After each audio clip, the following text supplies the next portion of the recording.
Welcome y'all to All Politics of Local Americans. Number one political hip hop radio talk show. Y'all know if it's Friday, y'all know it's time for All Politics are Local.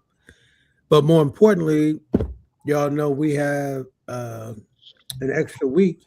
So this is like a fifth week. So Fifth Friday. fifth Friday. Full So Fifth Friday. huh?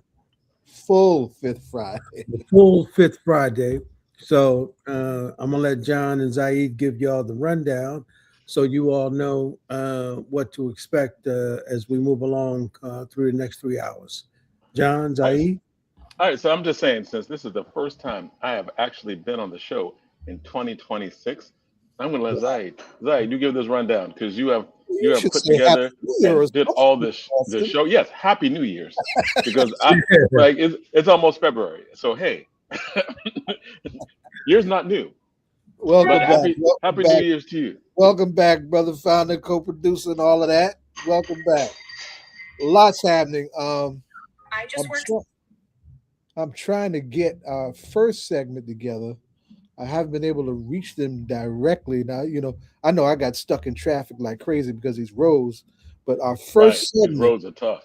should be Reverend Anya Sammler Michael from the Unitarian, the Universal Unitarian Church in Montclair with Ghana Imani Hylton. They just came back from Minneapolis right on the front lines as a part of a 600 person delegation from around the country for their denomination in solidarity with those protests out there. Right, and I'm hoping they can get on. For some reason I'm not hearing back from them as I sent them the link at 6:30. An incredible young organizer who's making a bold run for Congress, the very seat that Governor Mikey Sherrill occupied is up for grabs now, and on February 5th will be the Democratic primary. We had Cammie Croft on as one candidate some time ago who introduced herself, and she had an incredible profile. Analilia, I'm mispronouncing Anna's name. Analilia Mejia will join us at 6:30 to talk about her campaign. Comes from incredible organizing background, and really looking forward to what she wants to offer her district based on her own incredible history of service to community and onward. 7 o'clock, part two of our tribute to the late Claudette Colvin.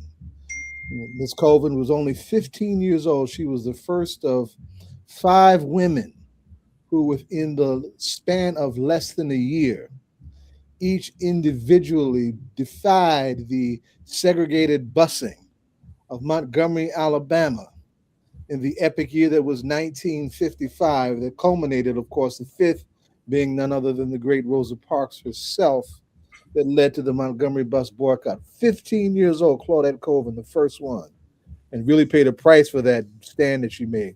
Ms. Colvin joined the Ancestors a few weeks ago.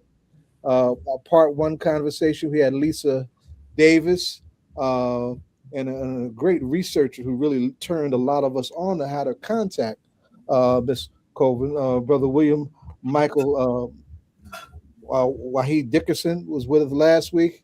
This week it'll be Lawrence Hamm, who's a regular here, who just came back from Miss Colvin's funeral, and Jalessa McCaehin. Jalessa was the youth mentor for the Popcorn Kids, a program that ran better than 6 years out of the Irvington Public Library basement auditorium. She was our mentor for quite some time, and was like one of many of our young people who came through that program, very touched by Miss Colvin when we brought Miss Colvin through there. So they'll have an intergenerational conversation and appreciation on Miss Colvin. 7:30, Gloria J. Browne Marshall, fully loaded sister who's got a brand new book out called A Protest History of the United States. She will be featured in a book talk at the Montclair Public Library on February 4th, which happens to be the birth anniversary of Rosa Parks and the anniversary of the killing of Amadou Diallo. loaded day, loaded conversation, loaded sister. We're looking forward to having her. 8 o'clock, Jonathan Edge, y'all tell me about 8 o'clock, and I'll pass off.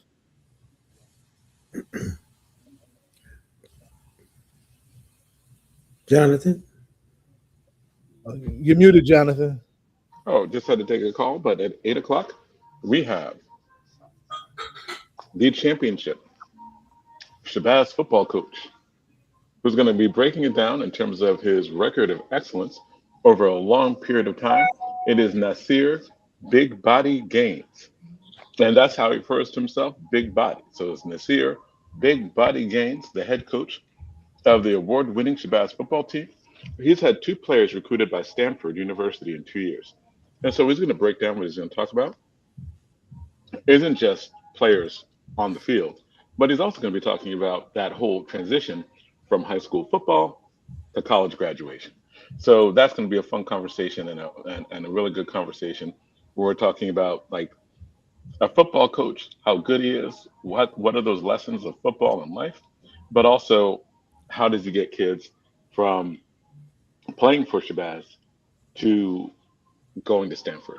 He's done it twice in 2 years, and I think that he, and from what I hear, I've never met him, but from what I hear, he prides himself on the academic achievements of his football players as much, if not more, than their accomplishments on the field, which are substantial.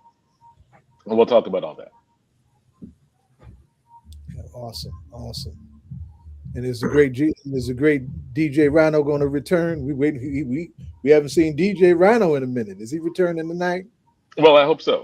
We always put it out for him. He's always knows is welcome here. So we'll see. So the first guest, I know we're going to be talking about Minnesota, and we're going to talk about Minnesota with some people who are actually there. And the question is, what have you heard? What's going on that is different from all the stuff that we see on the news every single day? Well, the most recent, of course, is the arrest today of Don Lemon, Georgia Ford, both black journalists who covered a protest that went inside a church in Minneapolis that was pastored by a leading ICE officer, right? They weren't a part of the protest. I'm sure they had some strong feelings about it in their own right, in their own way. They covered the protest the way a good journalist should do in the field. And this is a real test of what's left of the First Amendment for journalists covering protests, right? They are being charged with what's called the FACE Act, and I forget what the acronym stands for, but it's a long acronym that was put together to protect houses of worship and medical clinics from unlawful protests, right? So this case is really an ugly case. We were trying to also get this week Nikema Levy Armstrong, who was very much a part of that protest. And Nikema is both clergy and a lawyer, and Chantel Allen from Black Lives Matter Grassroots in Minneapolis. We weren't able to do them this week because we've got a full house, but we're going to try and get them on next week. But all of them have faced arrest. Ironically, the officer who shot and killed Renee Good has not been arrested. The officers who dumped 10 bullets into Alex Preddy, unarmed, posing no threat, down on the ground, tackled by 5 or 6 of them, they're not arrested. The officer who... Hey, why did you say ironic? Because why is that ironic? If they're gonna arrest somebody that did something. But they like what they did.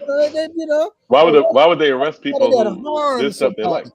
Arrest somebody that wrongly killed somebody. You're gonna arrest somebody who did something. Yeah, but Zaid, remember, we're talking about a DOJ department that lost his mind. Go ahead. Come on, Ed. I'm sorry. I'm getting wound up. Oh yeah, no, it's that. I mean, I'm loving your riled up.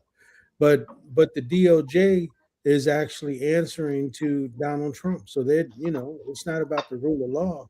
It's about the rule of Donald Trump's mind. right? So, I mean, you got to remember he let all of those January 6 folks out of jail, and most of them, from what I'm hearing, I mean, I don't have any evidence, but a lot All of them, the ICE agents now. yeah, are ICE agents. So, I mean, and they're also Proud Boys. So you got to remember they out there, with that kind of spirit, in the street and running around with masks and guns. I mean, you could only imagine what that's like when you come up against these people. Yeah, and some people said that if you see what they're doing and the lawlessness that they're willing to do on camera, and the lawlessness that they're willing to do with to white people on camera, what's Yeah, going on with black and brown people that you can't see, And that that's are in these detention centers?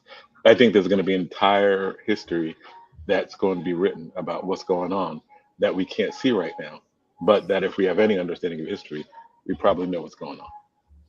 and yeah, the raw material of the writing of history is the work of journalists. That's why I'm coming back to Don Lemon and Georgia Ford. And there were a couple others whose names I can't recall, but those are two black journalists whose names we should all know, right?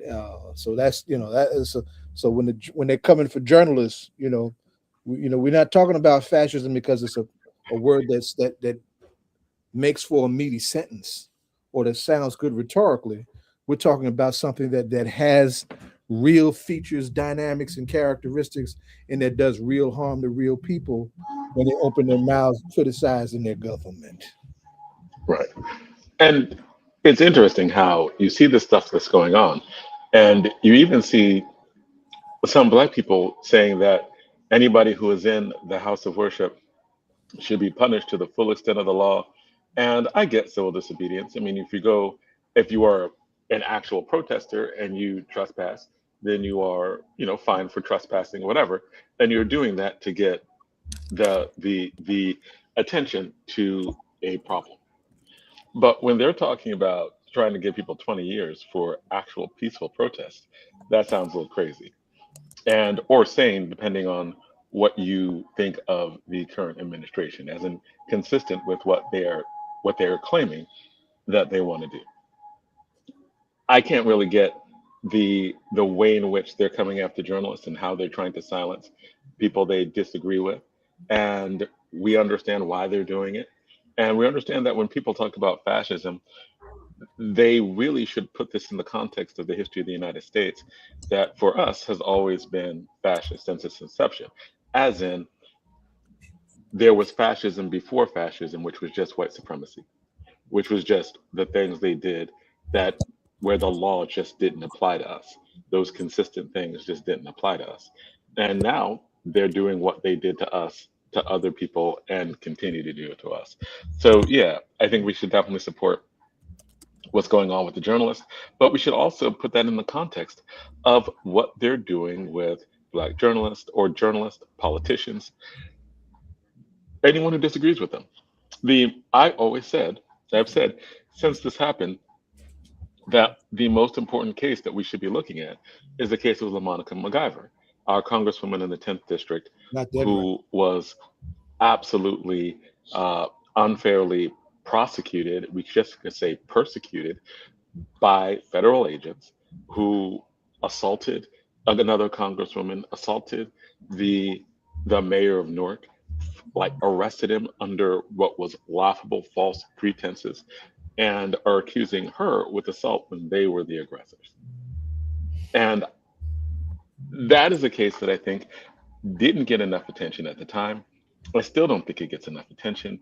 I still don't think people really fully understand that the stuff that's going on with Don Lemon, stuff that's going on with Georgia Forte, stuff that's going on in Minnesota, all of that is through being able to get away with doing this to a congresswoman, with doing and continuing to prosecute, gives them license to do everything possible until someone stops them, until there's some level of resistance that is higher.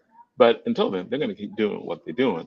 But people should go back and look at why there wasn't as much national outrage at what happened to a sitting congresswoman and back in the spring.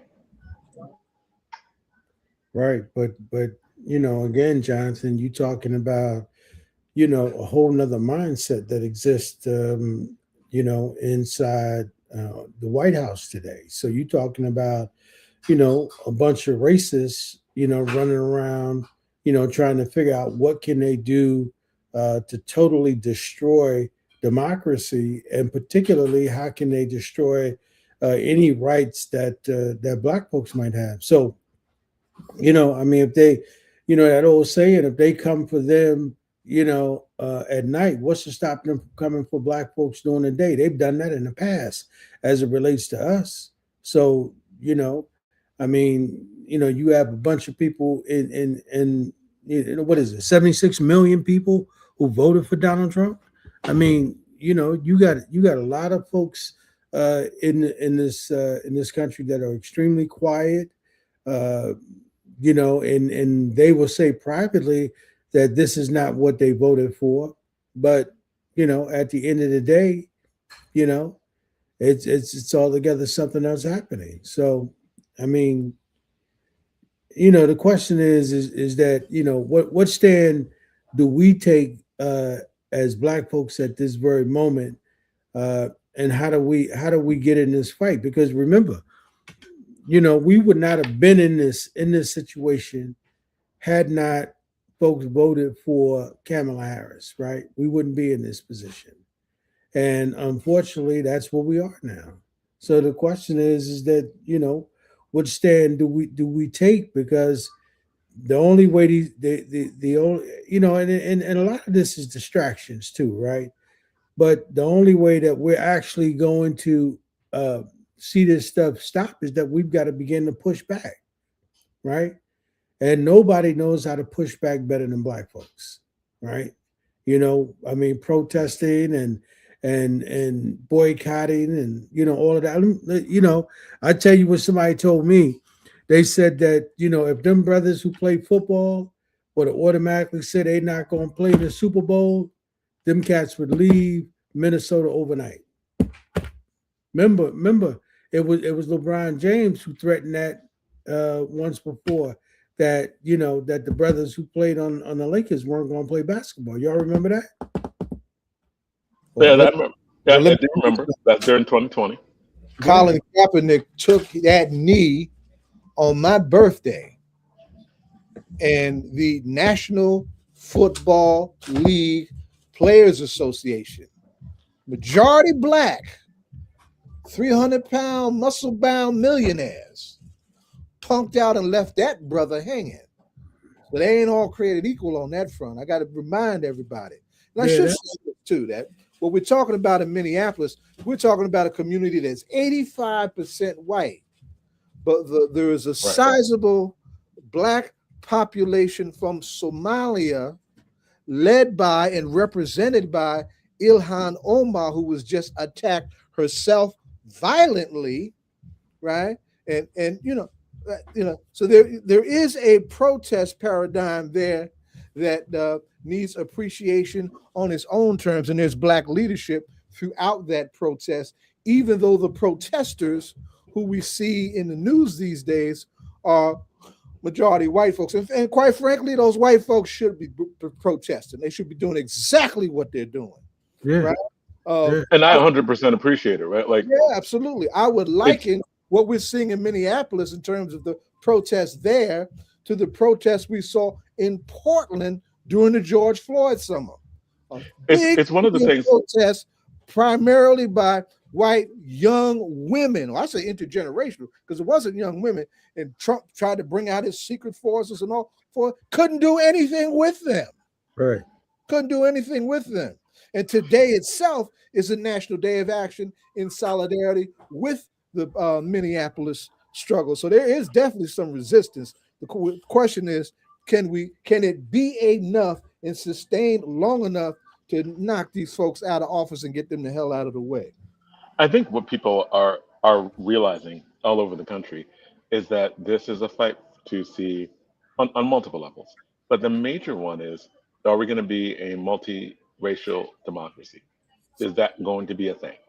And there are a lot of young white people who are putting themselves on the line, and that is great. right? Like, because when you're looking at the 60% of white people who voted for Trump, there are like 40% who did not. And many of them are like, we don't want to go back. We don't like that type of society.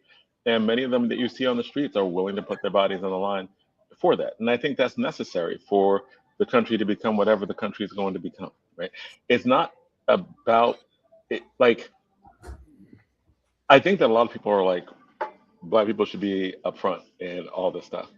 I'm of mixed feeling. I'm of a feeling of we ain't create the problem. I think that it is good that white people are fighting against white nationalism to the extent that they are and putting their bodies on the line to push back against white nationalism in the way that they are.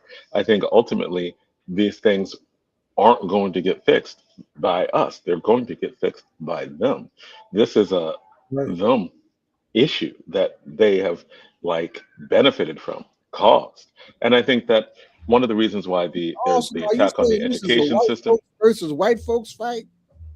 it is at its best, right? At its best, it should be. It is really it should because they are and fight for a multicultural democracy.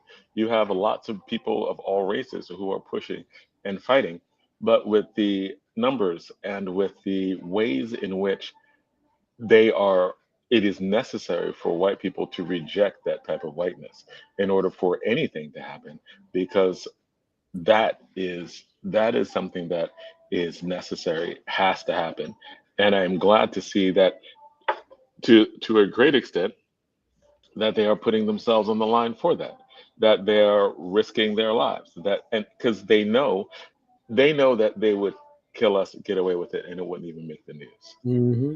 They're putting their bodies on the line knowing that they might get killed, but it at least will make the news. It will at least shift the debate. It is almost like they understand that the people who are out there understand their role is to be on the front line, right? With bodies online to fight and die for the things that they believe in. And simply but because of the risk, because everyone else is definitely at risk whether you protest or not. Like with black people, brown people, we're at risk whether we protest or not. Some people are like, oh, it's not a black problem. But with the Supreme Court decision, they literally said that if you look like an immigrant, you can be attacked. You could be searched. You can be asked to show your ID, and if you don't like how fast you show it, you don't like, all of the things that we know about police brutality and disrespect for certain citizenry that we have experienced from the very beginning of the thing called policing. We know how that works, and we understand that the violence that is inherent in that. So when you're talking about white people putting themselves in harm's way because of that, I think, yes, that is a necessary thing. And I'm glad to see it in Portland. I'm glad to see it in Minnesota. I was glad to see it in large part in Chicago, right? Because I think that to some extent, there has to be, if there's going to be a change in America, it has to change its perspective. When we're looking at the way in which education is being attacked and whether or not you're actually teaching history as it actually happened, according to history book scholarship, or whether you're teaching propaganda and whether you're teaching about slavery, whether you're teaching about massacres of Native Americans, massacres of Black people, and what happened and how those things and lynchings were part of the state process. They were legalized, right? They were effectively in what they did because there was never a consequence for the murder and violence, et cetera, right? Like so to understand that that's a part of history means that there people will react differently, which is why whether the Trump administration or in Florida or Iowa or Arkansas, they are banning the teaching of history, intimidating teachers who actually teach history, who teach things that are true, and they want them replaced with things that are propaganda that will make them feel good so that they can continue a theology of white nationalism without having to address a reality that makes them feel uncomfortable. So I think that when you're looking at these fights really are for the future of the United States, and that there are many people white people putting themselves on the line for this, I think is a positive thing. I think there needs to be more and celebrate more for that happening, getting people out there to do what is necessary Yeah, and in these protests. the likelihood this is somebody, and I was being jocular on one level, but being serious on the other, as you reveal this tension amongst America's white folks. 1964, it was called Freedom Summer, and that tension was driven tactically to build out a robust voter rights campaign in Mississippi and Alabama, especially Georgia as well, but primarily Mississippi, because Mississippi and Alabama were considered the bloodiest of those uh, Jim Crow states back during that time, violently denying the right to vote. And what was Freedom Summer? It was a call by the Congress of Racial Equality and the Student Nonviolent Coordinating Committee to bring a sea of white volunteers from all parts of the country, but primarily from the North and the West, right, to come into the South to help volunteer and help be the faces and bodies of those campaigns, and those faces and bodies being a buffer of violence, right, coming from the segregationists, hopefully to reduce the violence towards the victims of the segregation, of course. And there were real casualties then, and we're looking at real casualties now. So back to your original point, anybody that puts their lives on the line for what is right and just deserves to be appreciated.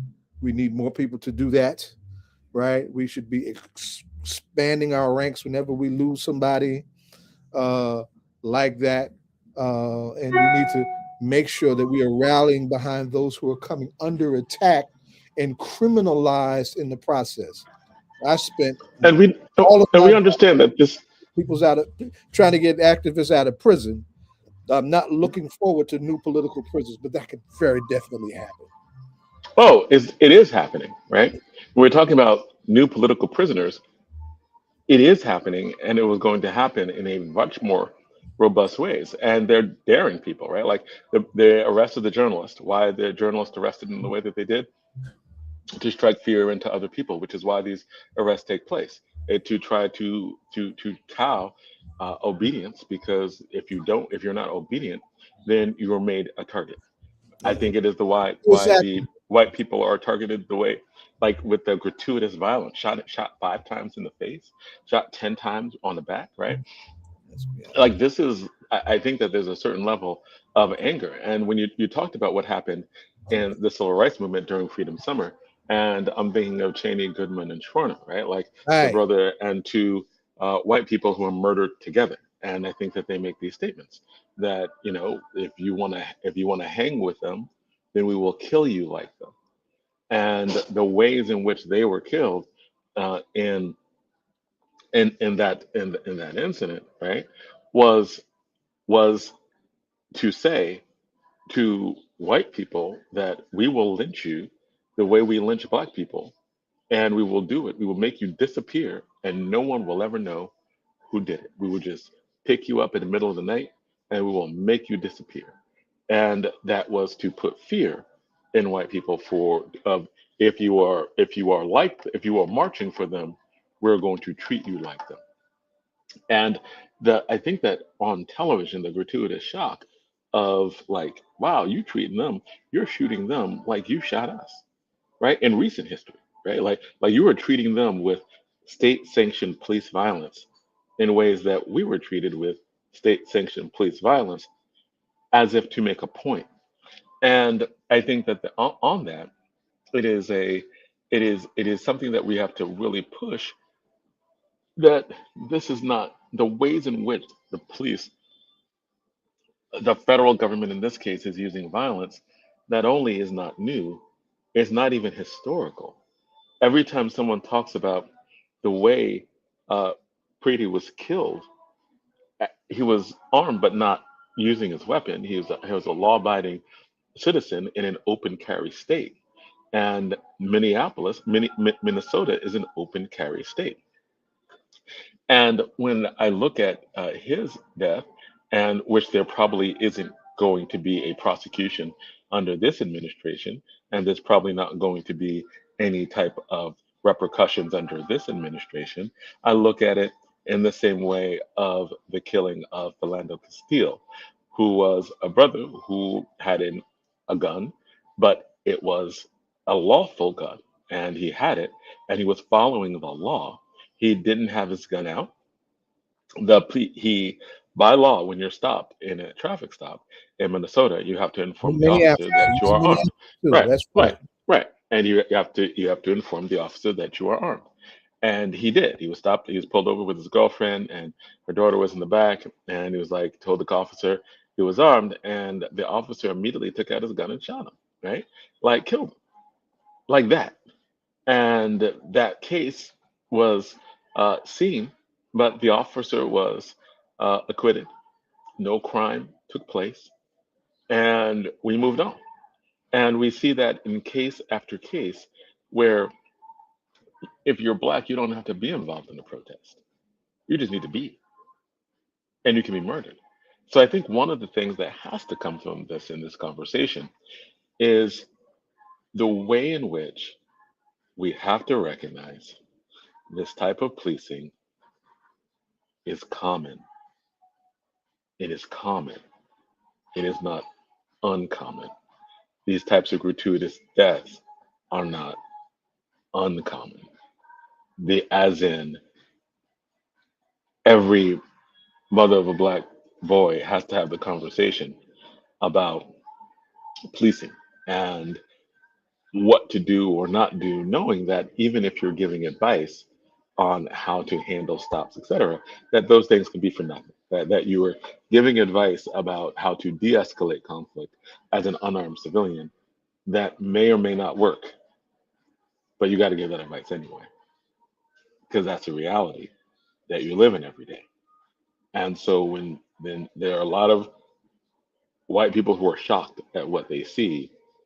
And I think one of the things that we have to do in these conversations is let them know that it is shocking, but not shocking. It is shocking, but ordinary. And that should scare people who think it is shocking and exceptional.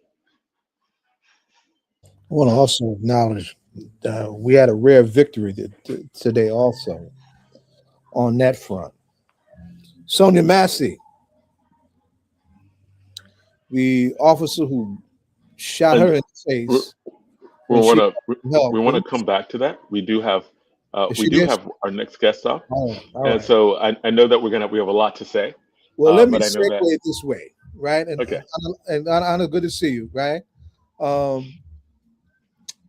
As we're talking about Minneapolis, our next guest is running for a seat that also has had its ICE protests, not just by virtue of the principle of solidarity, but of a potential ICE invasion and the creation of a ICE detention center.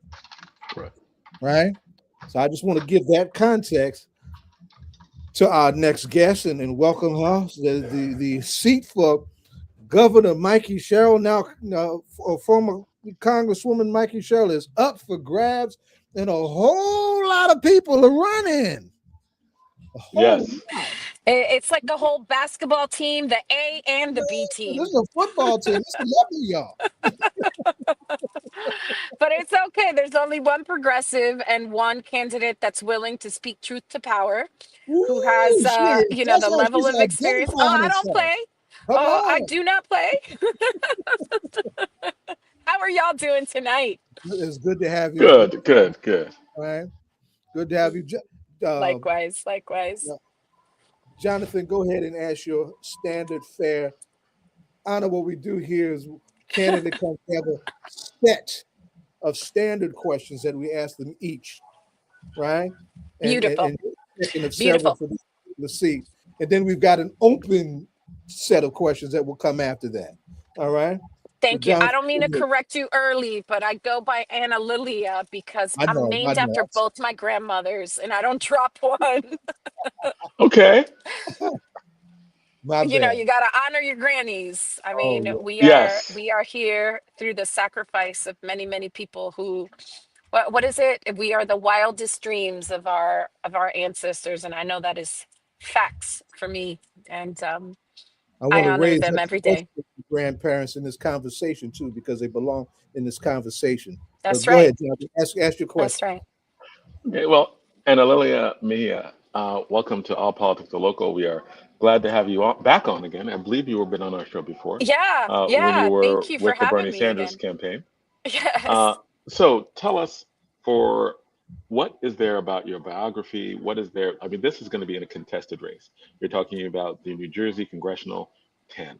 What is there about your background 11. people, Yeah. right, 11. I'm in 10, We're in 10. right? Yes, you're in 10. You're in 10. But And you have for an New Jersey District amazing 12. congresswoman in LaMonica MacGyver, who I was there when those ICE agents, those That's federal right. agents manhandled her, Bonnie Watson Coleman, yanked Ras Baraka from the other side of the fence and pulled him in just so that they could arrest him for trespassing. This madness has been happening for far too long, and we got to stop it. But you were asking me a question. I'm sorry to interrupt you. Oh, no, no, thank you. I was asking you about what is there about your biography and background that prepares you for the Congressional 11, the seat that the current governor once occupied. Yeah. So, first and foremost, thank you again for having me on. I'm an organizer. For 25 years, I've been, hopefully I don't look it, but for 25 years, I've been working behind the scenes, just trying to build governing power for working class, working poor people. I have dedicated my career to this idea that people on the margins are actually the margin of victory. We have to bring our community in and give them reasons to own, to firmly grasp their rightful role in self-governance. I started out as a union organizer 25 years ago, and I've dedicated every single part of my career has been around how do we increase our ability to have self-determination, to shape the laws that we then that we're beholden to. I have spent my career either organizing workers, organizing community around civil rights, immigration rights, protecting our constitutional rights, and of course, electoral politics. I actually, part of my work included running the Working Families Party. And not ironic, but interesting, is that I worked to help flip congressional districts like I worked with organizers to deliver Mikey Sherrill's victory when she first ran for Congress. I even helped lay some of the groundwork that delivered Malinowski to Congress.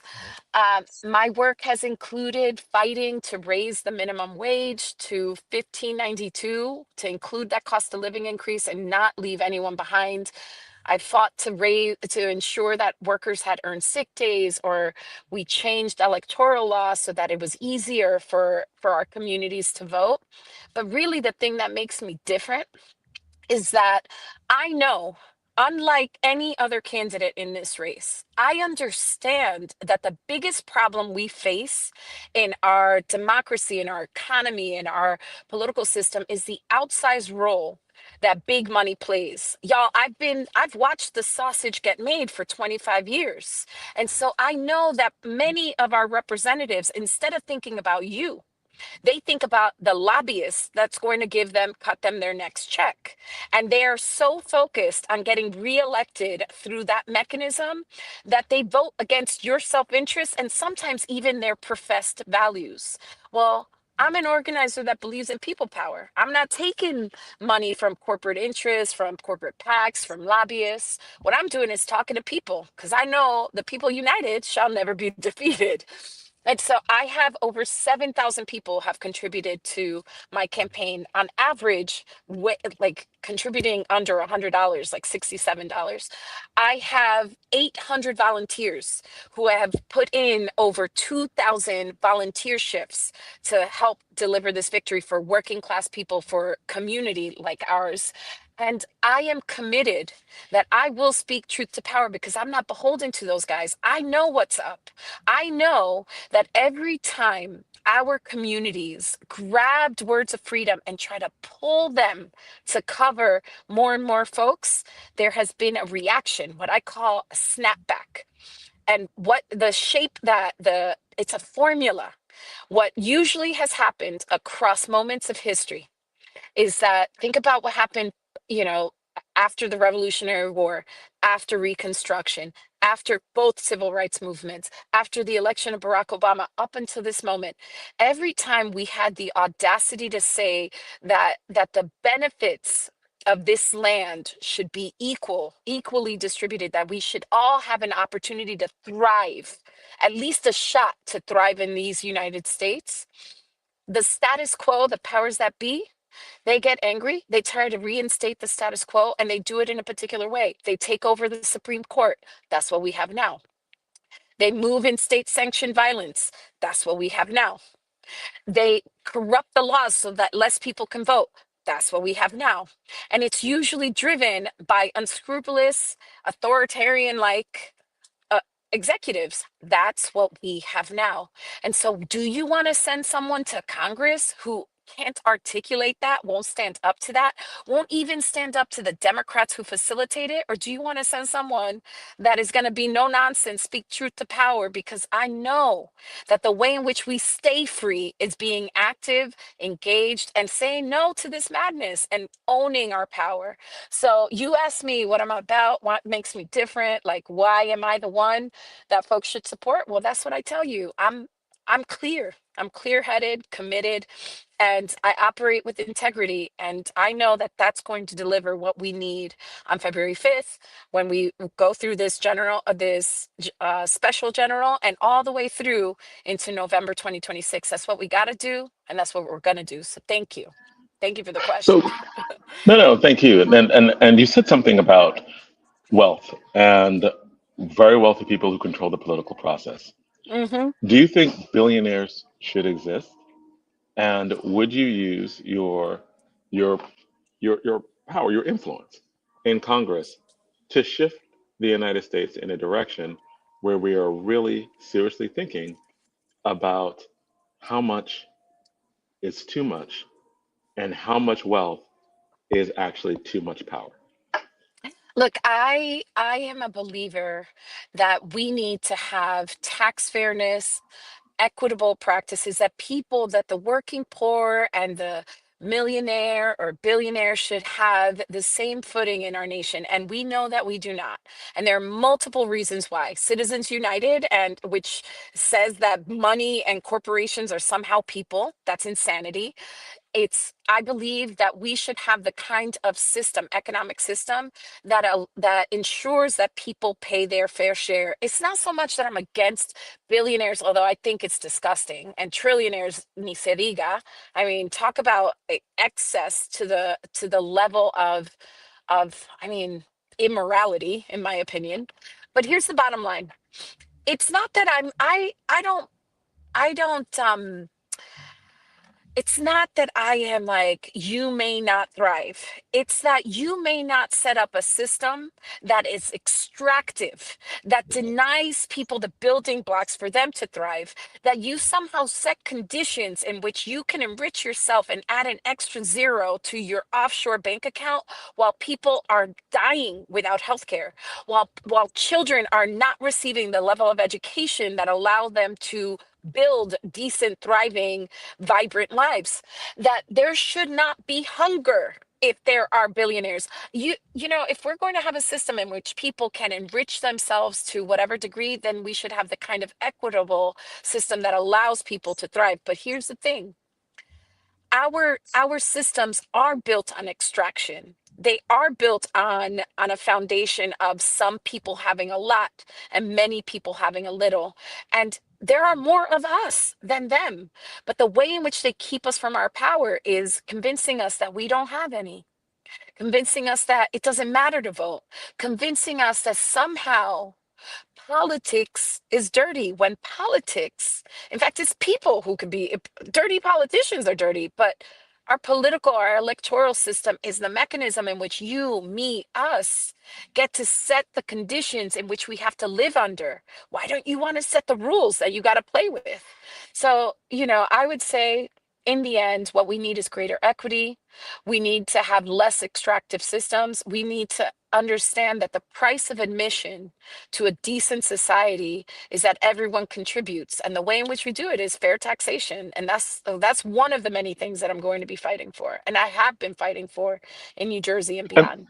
and by fair taxation, you mean that that there's a substantial tax on the Yes, wealthy, and yes, just unearned and accumulated wealth. Because, one of the tax loopholes that happen with the very wealthy is that the gains that they make on investments, on all of that non-work, non-sweat equity, um, uh, benefits, income, wealth that they accumulate is not taxed at the same way in which a hardworking bus driver or waitress or doctor even, or, organizers actually pay. So we need to close those loopholes so that people are paying their fair share, so that it's not just on earned income, but also that accumulated wealth. And that as you you know, are given opportunities to make more and more, that you are contributing into the collective at a higher rate, because it does not make sense that a nurse who works, 60 hours a week is paying more in taxes than Jeff Bezos. That's crazy. Or some millionaire in New Jersey. I fought for the millionaire's tax, and now I want to fight for a national, like, fairer taxation, because I know that's how we afford the kind of resources and safety nets that allow everyone to have decent lives. that was really the first question, talking a lot about domestic policy and what some of the major issues are, what would change in domestic policy. In foreign policy, are there on foreign policy, are there countries that get U.S. money and U.S. military equipment that you would demand a change in? Yes, I suspect you're asking me about Gaza and Israel, but I will let me put Could it be this other way. countries too. There Throw it are out there. I actually just other throw it out there. countries. So here's the thing. Let me share a little bit about myself. I my parents immigrated to the United States. My father was a Dominican. I lost him 2 years ago. He was 97. He was born in 1926. My father was born in the Dominican Republic and lived under a dictatorship for over 30 years. My father would tell me about how difficult it Yeah. was to Trujillo, Yeah. exactly. Mhm. Trujillo. And for folks who aren't familiar with Rafael Trujillo, this man was such a vicious dictator, that he was known for mutilating and killing women, men, children. He ran a massacre of the Haitian people where the rivers were said to run red with blood of human beings. This was a vicious dictator. And for my father would That's tell by me the that, United States. Right. yes, backed by the United States. In fact, when Rafael Trujillo is assassinated and the Dominican people move to elect their first democratically elected president, Juan Bosch, my father campaigned for Juan Bosch. And then what did the United States do? Came in and ousted him, undid the will of the Dominican people to install another lackey, because they will trade democracy. They will trade democracy for their avarice.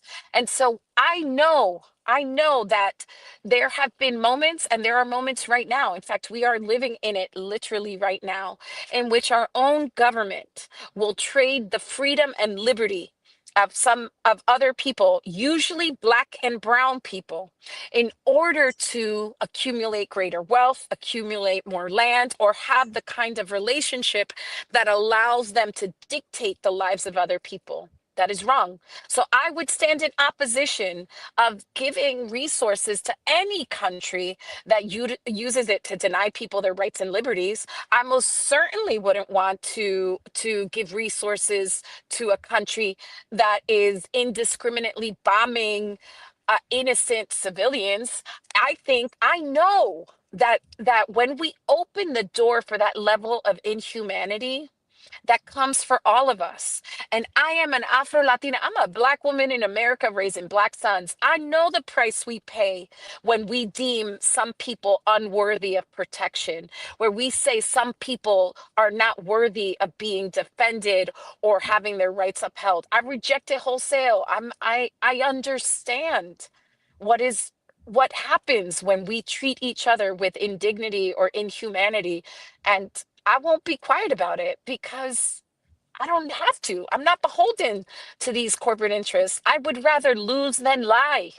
Except, you know what? I think that many people in this district and in New Jersey feel the way I do. And I suspect that on February 5th, I'm going to be shocking some folks with my victory.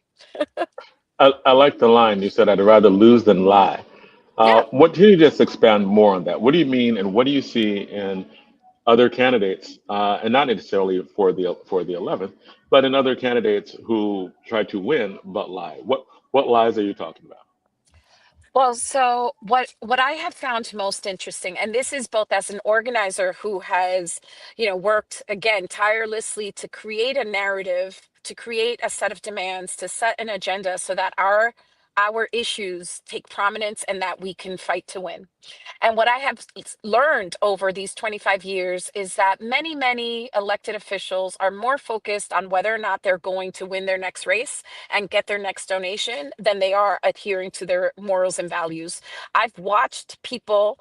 Uh, I've watched people say one thing in one community and then express themselves differently, sometimes wildly differently in different communities. Why? Because they're trying to bend themselves, contort themselves to appease instead of being aligned with a true set of values. What I tell people is that you may not always agree with me. We may have some disagreements. They will not be rooted in injustice. They will not be rooted in dishonesty. And you will know where I stand. And I just firmly believe that, you know, I feel called to build a more just world. I'm a person of faith. And my faith tells me that I am responsible to help create freedom and liberty for my brethren, because the way in which I protect my humanity is by demanding and protecting the humanity of others. And I could see it. I've tried to move politicians.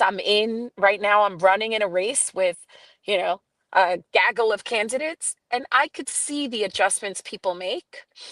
And it saddens me, but I also know that most people like me reject it.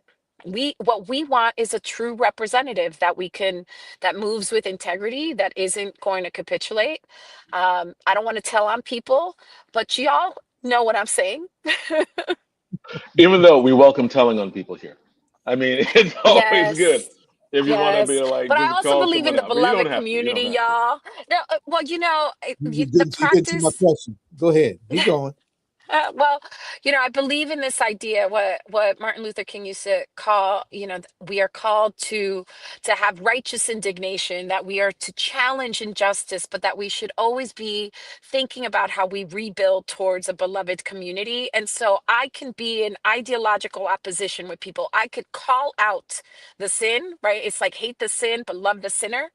And so that's why I refrain from going all in. But again, I know community understands what I'm saying. And I'm sure y'all stand with me in rejecting that kind of duplicity. Well, I'm glad and just point of information for the audience too. On the national holiday for Dr. King, there was a big rally for you in Jersey, led by none other than Senator Bernie Sanders. And we're at a time in this country where what Dr. King meant in terms of nonviolent direct action and beloved community needs to be relearned, re-embraced, and restudied. So I'm glad you said that. That was one of the questions I was going to ask you.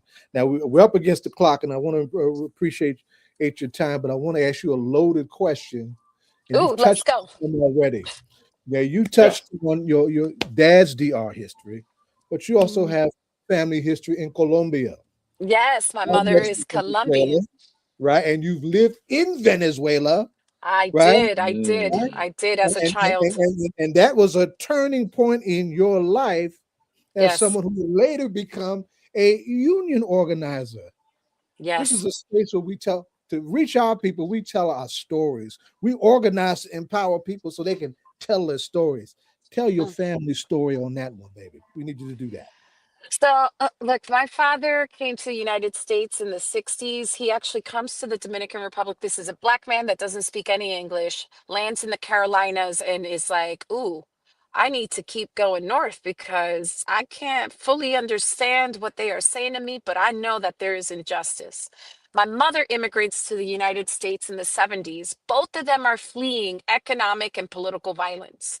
My mother was a nurse in Colombia. She comes to the United States. The work that she could get is as a garment worker. My father made sewing machines. He worked at Singer. My mom worked in a sweatshop. One day my father falls down a flight of steps. My mother is has a 1-year-old daughter pregnant with me. My father breaks his back and my mom finds herself in the United States, an undocumented woman with a husband that is critically injured and sick in the hospital, a 1-year-old daughter, and a baby on the way. And what she found herself was that poverty, that the lack of safety net, she denied her her right to motherhood. She had to send my sister and then me to Venezuela to live with my grandmother. And it always blows my mind because my grandmother lived in La Sierra. Caracas is like a pot, and it is an earthquake prone part of the world. And my grandmother lived on the side of a mountain. And it made more sense to my mother to send her infant and her 1-year-old daughter to an earthquake prone part of the world on the side of a mountain because it made more sense than keeping us, raising us in Elizabeth because she couldn't do it. My mother regains her right to motherhood when my sister's like 4 and I'm like 2. And it shocks me. It breaks my heart as a mother to know that that poverty, that injustice denied this woman like something she deeply desired. That that struggle, that reality really shaped me. I watched my parents work 2 and 3 jobs. My parents delivered newspapers, cleaned houses, took home piecemeal work. And sometimes I opened that refrigerator and there wasn't food. And to be honest, it made me judge them. There was a moment in which I actually felt shame.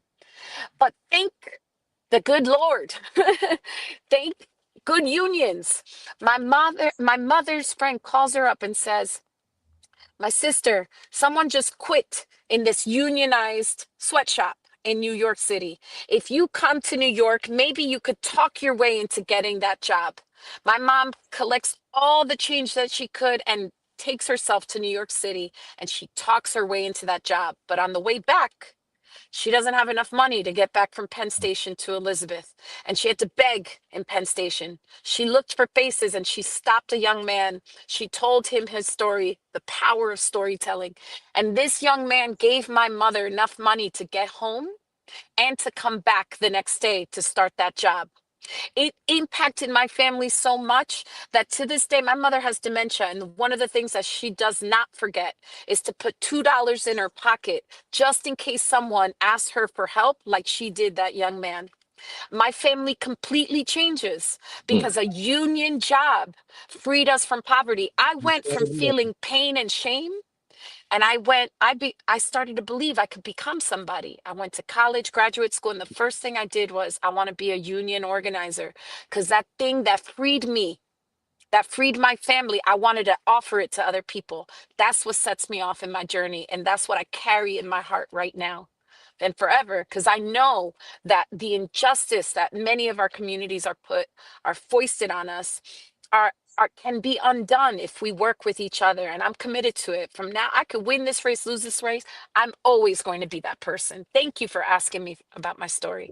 I'm grateful. Twofold follow up. One, I mentioned all these places: Venezuela, Colombia. They're all new targets of this new Yes. brand of Monroe Yeah. doctrine, Yes. Trump violence. Right? You are moving into an arena where the international arena is very important in our voices. Yes. Then there's also the question of what's happening in Roxbury, Morris County, I know. New Jersey, around And this. Delaney Hall and across this country. Yes, right. So for the benefit of folks who, because black folks, you say Roxbury, they think of the black section in Boston. Right. Right. So for the benefit of folks who don't know what's happening in Roxbury around this ugly question of immigrant justice abuse and this whole question of what's happening in Americas, right? Trump and Venezuela and Cuba and Mexico and Colombia. What say Yes. you as we wind up? Look, as I shared, my mom was undocumented when I was growing up. And the reason I have citizenship is birthright citizenship, secured through the 14th Amendment, secured by the children and the formerly enslaved. My husband is a black man from Detroit by way of Alabama. My husband and I both are U.S. citizens because of the same reason. The 14th Amendment, fought by people who had been oppressed and crushed, well, attempted to crush, because no one crushes the powerful, but our ancestors fought hard to hardwire freedom for all people. I benefit from the struggle of Black community years and generations ago. It is my responsibility to be not only a good descendant, benefit from that struggle, but be a good ancestor 7 generations out. And so I think about like how in this nation right now, we have white supremacists who are willing to shoot their own people in order to deny all of us our rights. We have to be clear headed that this is not the first time fascism rears its ugly head in these United States. It's just facts, y'all. Jim Crow was authoritarianism. And in That's right. fact, the conditions that ushered in 100 years of Jim Crow are in effect. I just ran through them. A corrupted Supreme Court, a corrupted executive, a weak legislative, and state sanctioned violence. Y'all, that's what time it is. We have to meet this moment with how we've met it in our generations past. Organizing.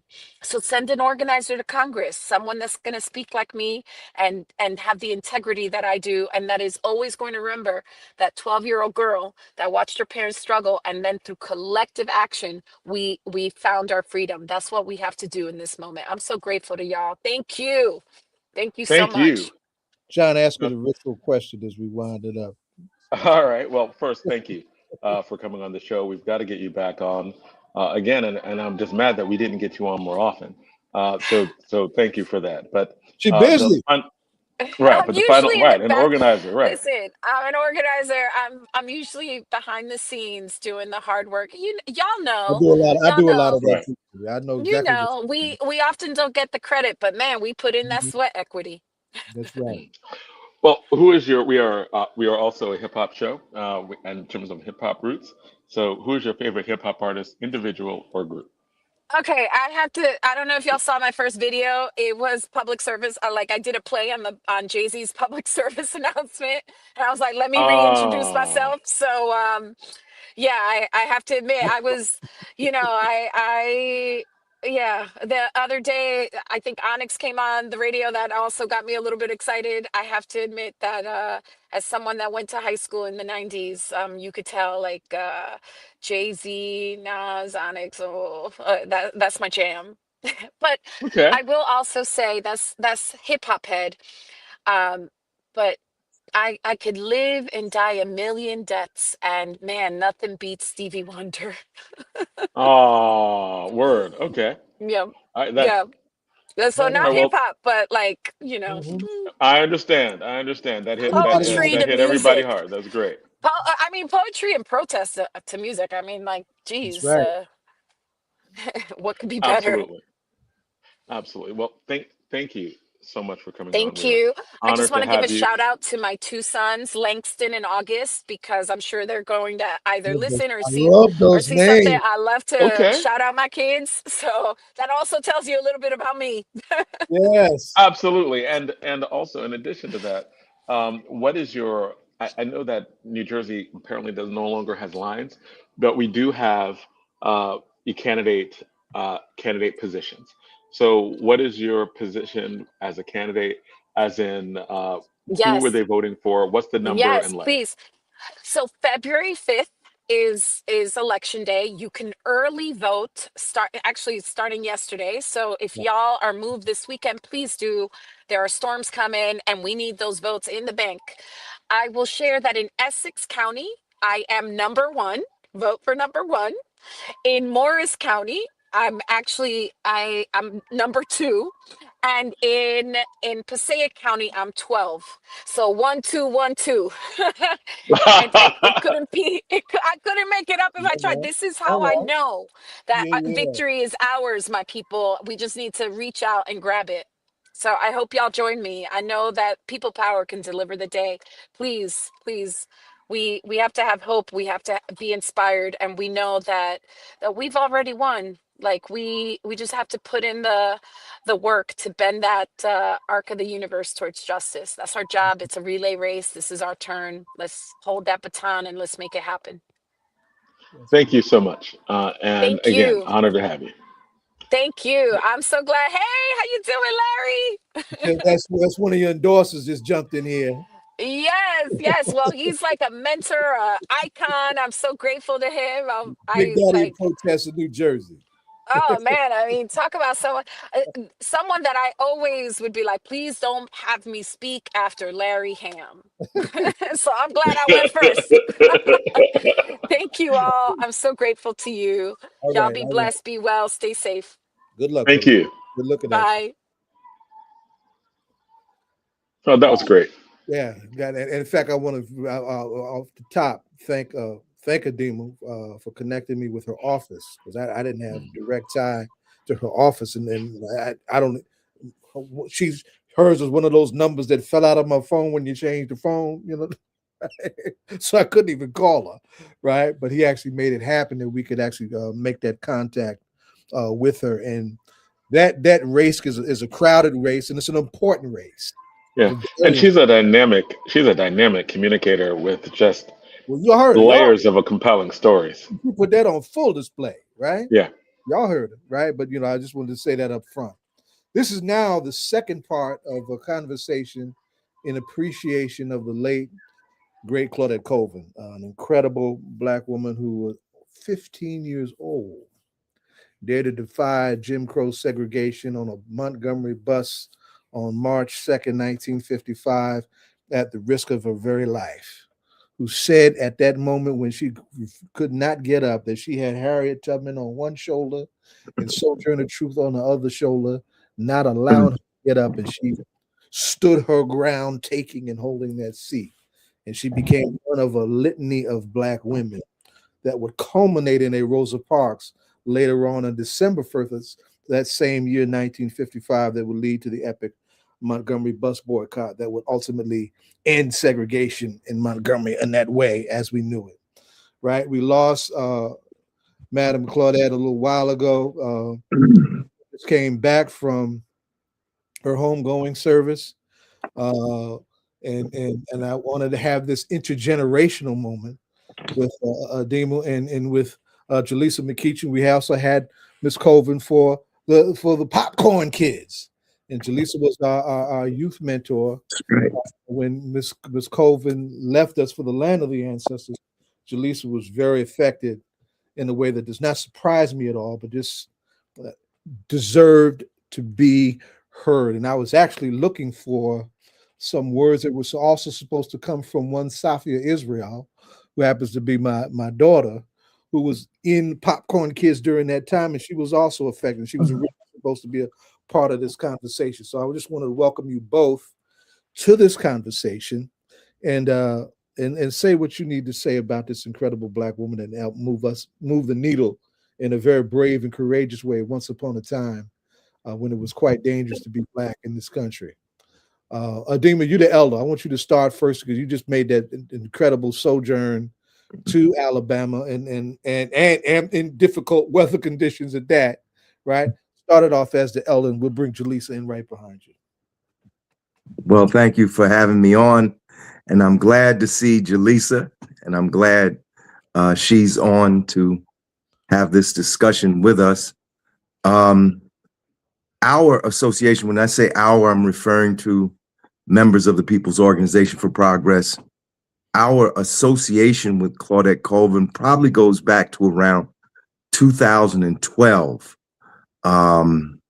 We heard about Claudette Colvin, to be truthful, on a program that was on WBAI radio, and I'm sure the listeners, the viewers on this show know about WBAI 99.5 FM. It's a social justice radio station. I think we had heard someone talking about Claudette Colvin, and then one of our members, one of our members at that time, Lisa Davis, was able to put us in contact with folks that eventually enabled us to meet Claudette Colvin. And from the time that we met her, we did everything we could to bring her to as many places as we could in New Jersey. We brought her to several churches and locales in New Jersey and the metropolitan area, including Abyssinian Baptist Church and Bethany Baptist Church. We also got her on some radio stations. So for those who don't know, and Zaid gave the introduction, Claudette Colvin was arrested 9 months before Rosa Parks. We know about Rosa Parks and the Montgomery bus boycott and the role that that played in ending segregation on buses and trains in the United States at that time, which is something I personally experienced because being 72 years old, I was born into a Jim Crow segregated America. Yeah. Like I was born before the Browne decision, as a matter of fact. Browne was in 1954. And so 9 months before Claudette Colvin, 9 months before Rosa Parks, Claudette Colvin, having participated in a Black History Month program in her school, which was Booker T. Washington School, as you said, Zaid, she was on fire with what she had learned, and she felt glued to her seat. And she got on the bus, and the law was that you could not sit in the white section of the bus. I think it was something like the 13th seat back or something like that was for Black folk, and the rest of the seats forward were for white folks. And she refused to give up her seat to a white person, in particular, a white woman. And she broke the law, and the bus driver called the police, and they had to drag her off that bus kicking and screaming. And she was charged on 3 counts, charged as an adult, 2 counts breaking ordinances, the city laws requiring segregated seating on the buses, and they charge her with an assault. I mean, it was just like police brutality, right? She's brutalized, but she gets charged with assault. Yes. And then a minor, they put her in a jail with adults. Her case was taken up by Fred Gray, who was Martin Luther King's attorney at the time and became Rosa Parks' attorney also. And Fred Gray, by the way, is 95, still alive and still practicing law. He took her case, he took Claudette's case, combined with cases of 3 other Black women, and they won in federal district court. But the mayor of Montgomery appealed the decision, and his last name was Gale. And the case eventually went to the Supreme Court of the United States, and the Supreme Court of the United States ruled that segregated seating on buses was unconstitutional. By that time, that was November of 1956. The Montgomery bus boycott had almost gone a year. The decision of the United States Supreme Court was hand delivered to Martin Luther King, I believe by federal marshals. And after discussing it with the other leaders of the Montgomery bus boycott, they decided to bring, after 381 days, they decided to bring the boycott to an end in late December of 1956. So many people don't know. They know Rosa Parks, but they don't know Claudette Colvin. And it was, in fact, her case that brought about the declaration that segregation on buses was unconstitutional. You see, Rosa Parks, when she was arrested, she was charged with disorderly persons. She was not charged, and there was a reason for that. Rosa Parks was a well-known civil rights advocate. She was not just the average person. She was a well-known civil rights advocate. She was the secretary of the Montgomery branch of the NAACP under the leadership of E.D. Nixon, who was a Pullman car porter, by the way. And they didn't want to go hard on Rosa Parks because they thought there would be a major backlash. So they threw the book at Claudette Colvin, seeking to make an example out of her. But what man would do for ill, God would do for good. And by doing that, they in fact caused that legal case and the end of segregated seating on buses in Montgomery. And just let me finish up with this. Her sister, Gloria Laster, reached out to me in December. I think the date was December 27th, to inform me that Miss Colvin was in a hospice, and in her words, was going to pass soon. So her death on January 13th was not unexpected. I'm thankful that I'm part of an organization that saw fit to send me. I did not go as an individual, simply as an individual, to Birmingham for Claudette Colvin's funeral. And just let me say, I thought Claudette was born in Montgomery, but she wasn't. She was born in Birmingham and was buried in the city of her birth. And I'll talk more about the funeral and the services after Jalessa gives her input.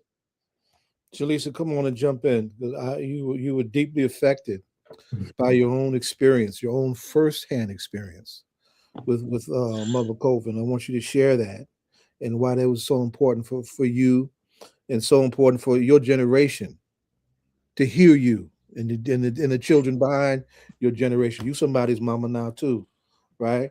So yes, please tell us your own take on Ms. Colvin. So first, good evening, everyone. It's so good to see everyone in 2026 because a lot of people unfortunately didn't make it to this year. So we are all blessed and highly favored in that regard. Claudette Colvin meant a lot to me and to the Popcorn Kids, because the kids that would come to Popcorn Kids, they weren't kids that would normally get to meet history. These were children that sometimes were not even taught their own history. So for a pioneer, and she was a young pioneer, that's the thing. We met her in old age, but the things that she did, she was only 15 years old. Mm-hmm. And most of the kids that sat in that room were 15 or younger. Right. So to have a piece of history come into a library in Irvington, New Jersey, with children who may have never thought that they would meet history meant a lot. And the thing I loved most about meeting Miss Colvin was that she wasn't on this high horse because she was a part of history. She allowed children to ask her questions. You know, even if some of the children didn't understand or they got the questions wrong, she would kindly, tell them what it was like. she gave them the real of what history was like.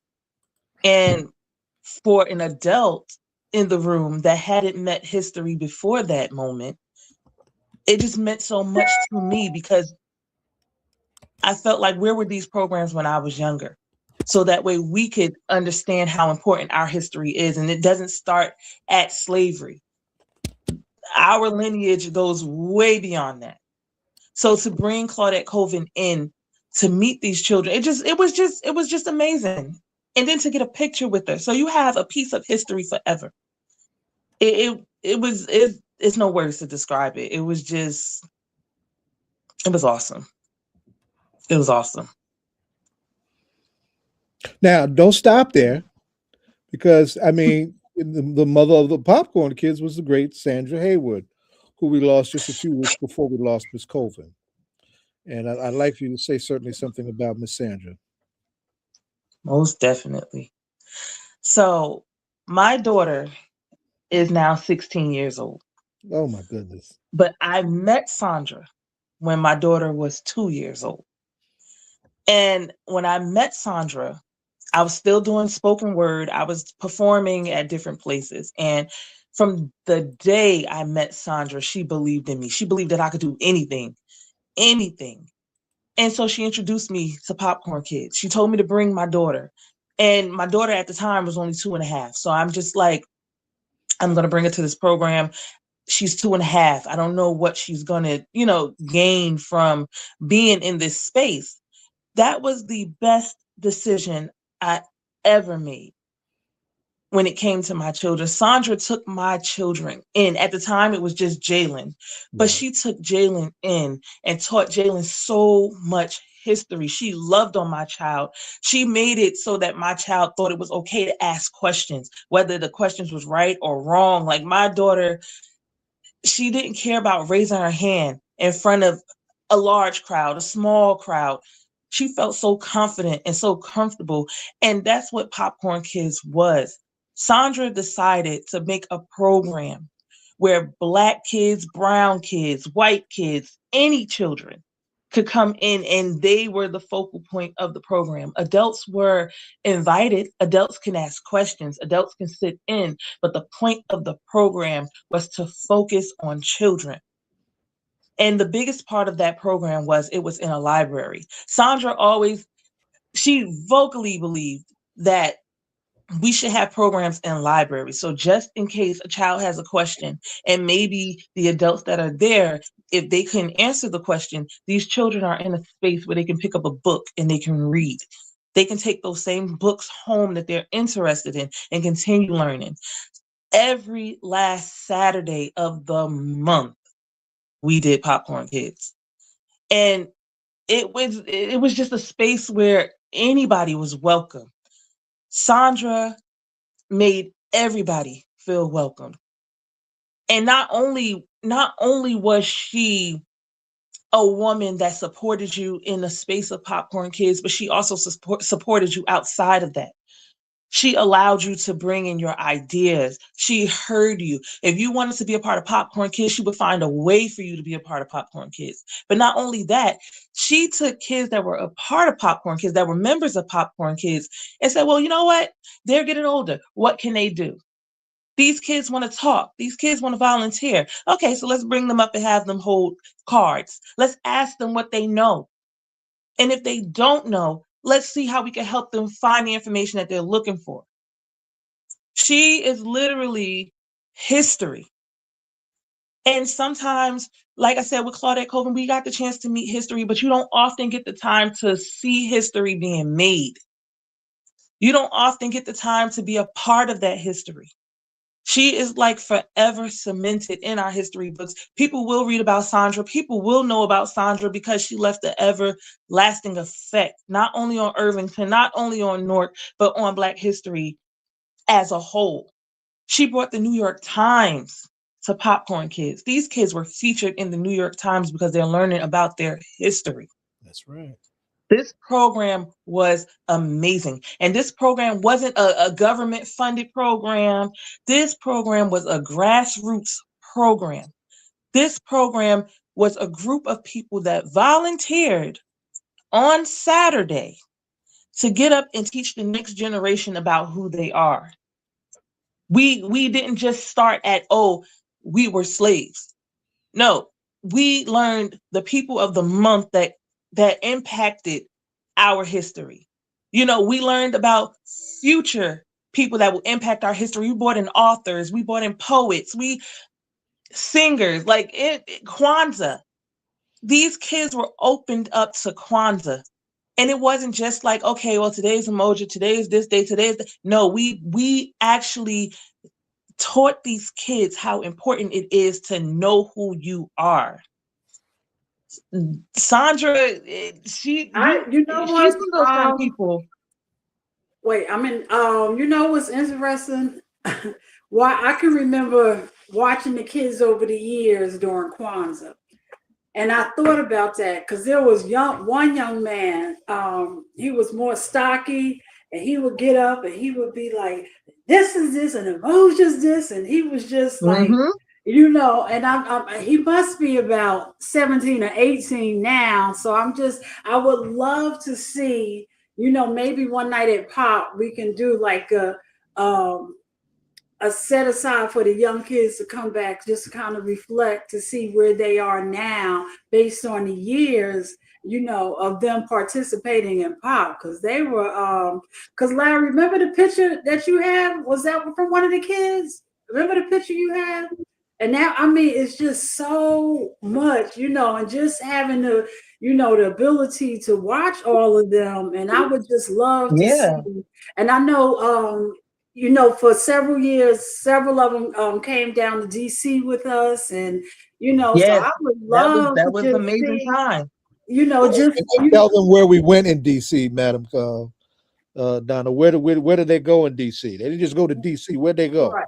Annually, they would participate in the annual legislative conference at the Congressional Black Caucus, and they would go into the sessions, and they would, you know, sit down with congressional members, listen, ask questions, and they did this for several years. I was I was elected. I sat for 12 years, so we must have did at least 9 or 8 trips.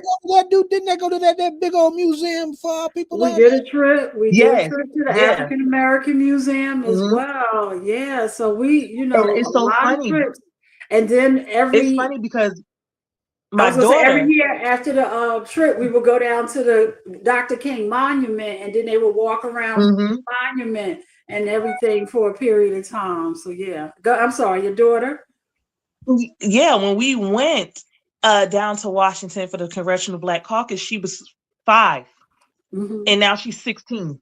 Right. So and we still look at those pictures today. That time was an amazing time, but again, we got that opportunity because of the Popcorn Kids, because someone believed in us enough to say, hey, you know what? You don't deserve to just sit and read about someone.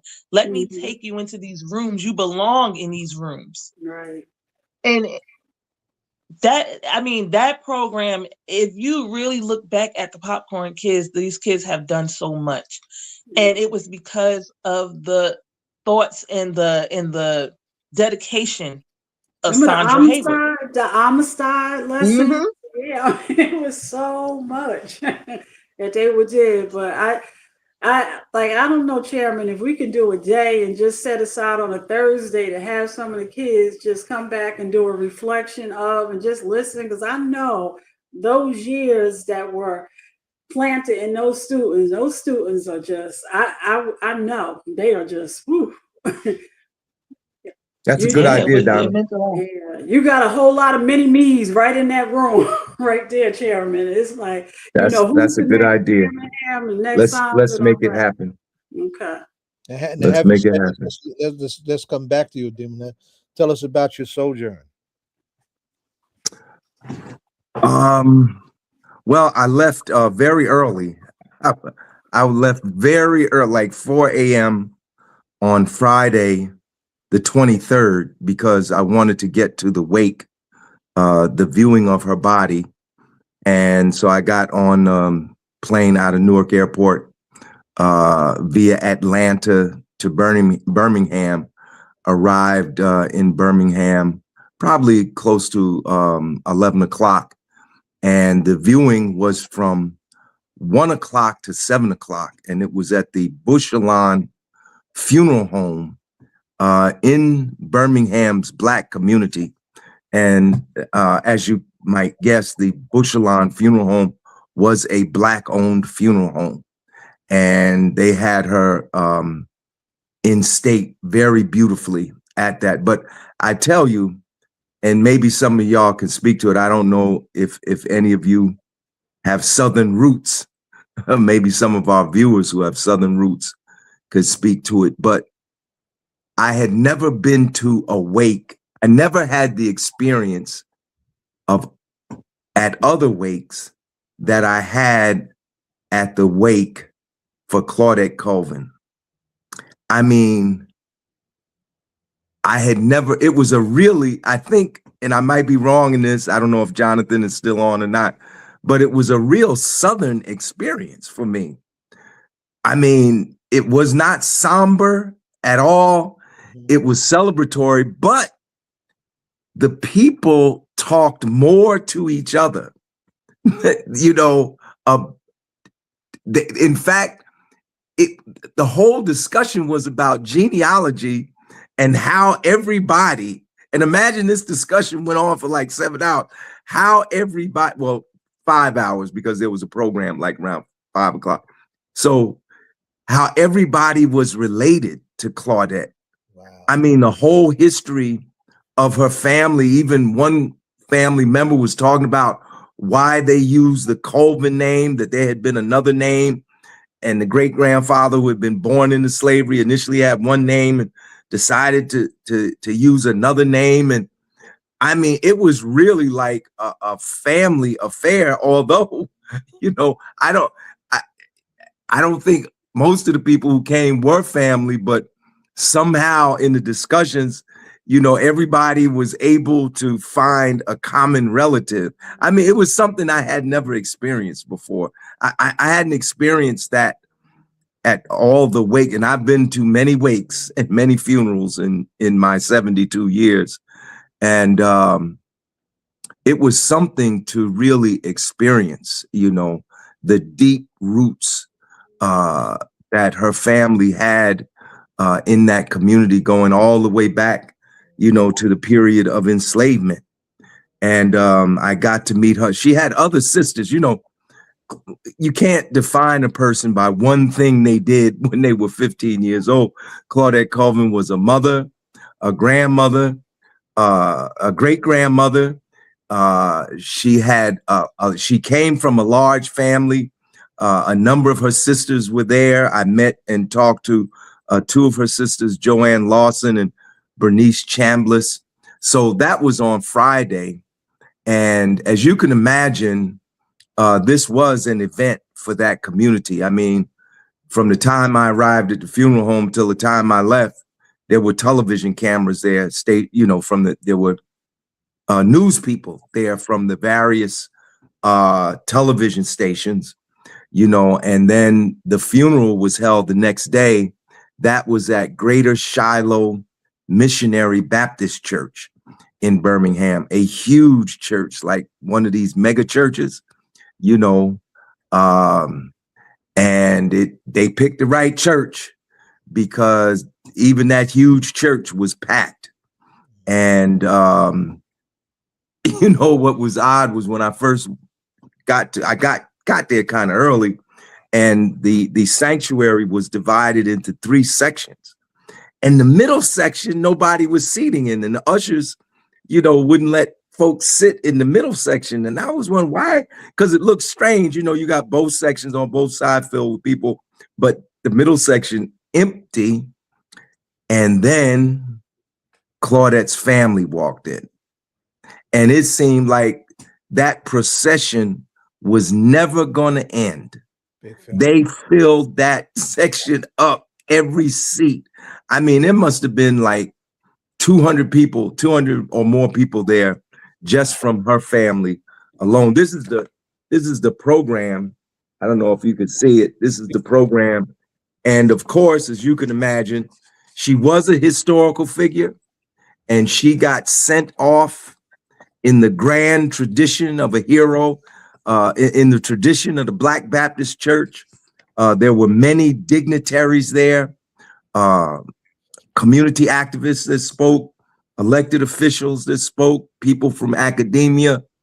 But the one that stuck with me was the words of Judge Calvin Williams, who was the presiding family court judge. And I'm not going to try to tell everything he told you. Suffice it to say, when Claudette Colvin was tried, and she had a bench trial, as they say, she didn't have a jury. It was the judge who found her guilty.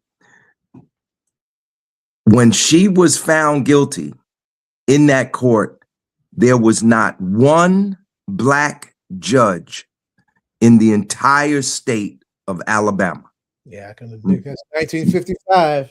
That's right, not one. There was a movement because, as I said earlier, Claudette had been charged. They put some serious charges on. One was assault. That's like felony. Yeah.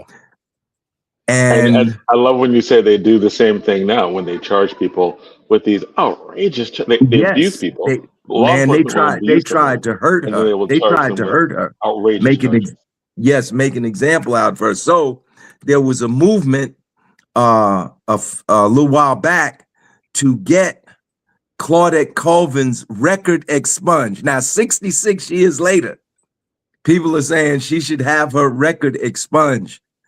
Well, as history would have it, she returned to the court where she had been found guilty by a white judge, and now sitting in the white judge's place was a Black judge who ruled that her record should be expunged and that the charges, the conviction and the charges should be removed from the record. And as you can imagine, his speech probably had, the biggest reception of the about 14 people spoke at the funeral.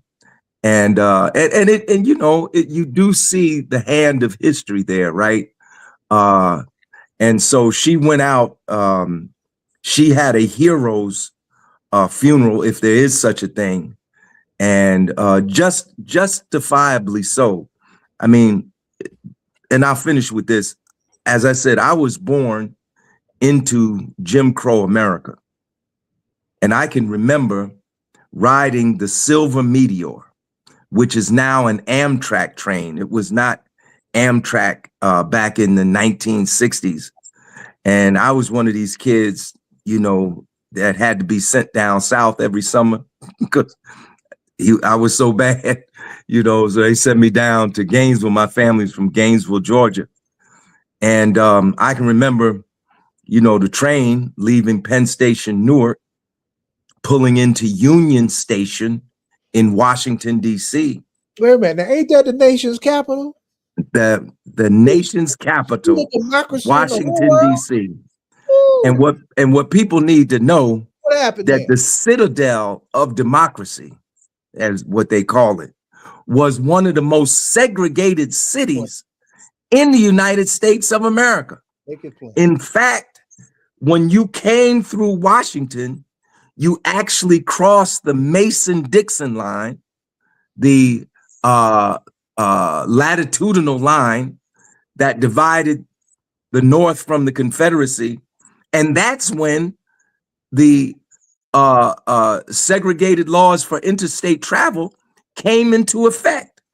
So when we arrived in Union Station, the train stopped there to pick up more passengers. Conductor told us, my mother, her sister Gladys, my grandmother's sister Joan, and myself, told us we had to move to rear cars of the train, cars in the rear of the train. I experienced this in my lifetime. And, Claudette Colvin brought that to an end. And even the judge, Williams, said, you know, that the movement that Claudette Colvin sparked made it possible for him to become a judge. Yes, sir. In Alabama. And so after the funeral, I did, because I was trying to beat that storm. That storm was coming, man.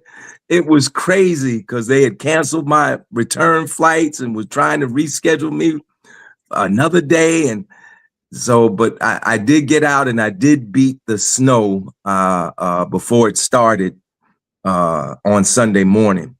But it was a great honor for me to be there. And I might add that there will be a memorial for Claudette Colvin on February 5th at Abyssinian Baptist Church in New York City, because she lived for more than 35 years in the Bronx in New York. And I will be making remarks there. Chairman, I was going to say, I don't know if we all seen, but the coverage that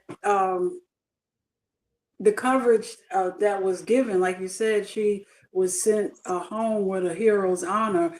The coverage was tremendous. She was covered for at least a week all over the airways and talk radio, CBS, ABC, everybody. She was really covered well. Indeed. He just We can't hear you, Jonathan. I was going to say this is a great segue into our next segment, because I know that Gloria Browne Marshall is on, and she wrote a book on the history of protest you can stay if you in want. the United States. And no, yeah, absolutely, right. Like this is kind of like a continuing segment. And Larry popped off, but he can definitely pop back on. I think he has just scheduling things as well.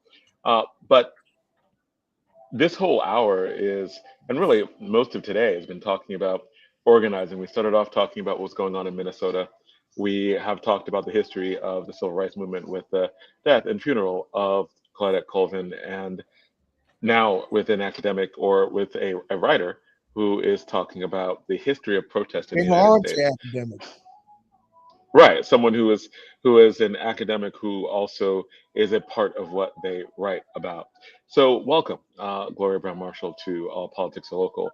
And can you tell us about your work, your book, and I know that you have a series of speaking engagements, but I know there's one at the Montclair Library that is, I believe, this weekend.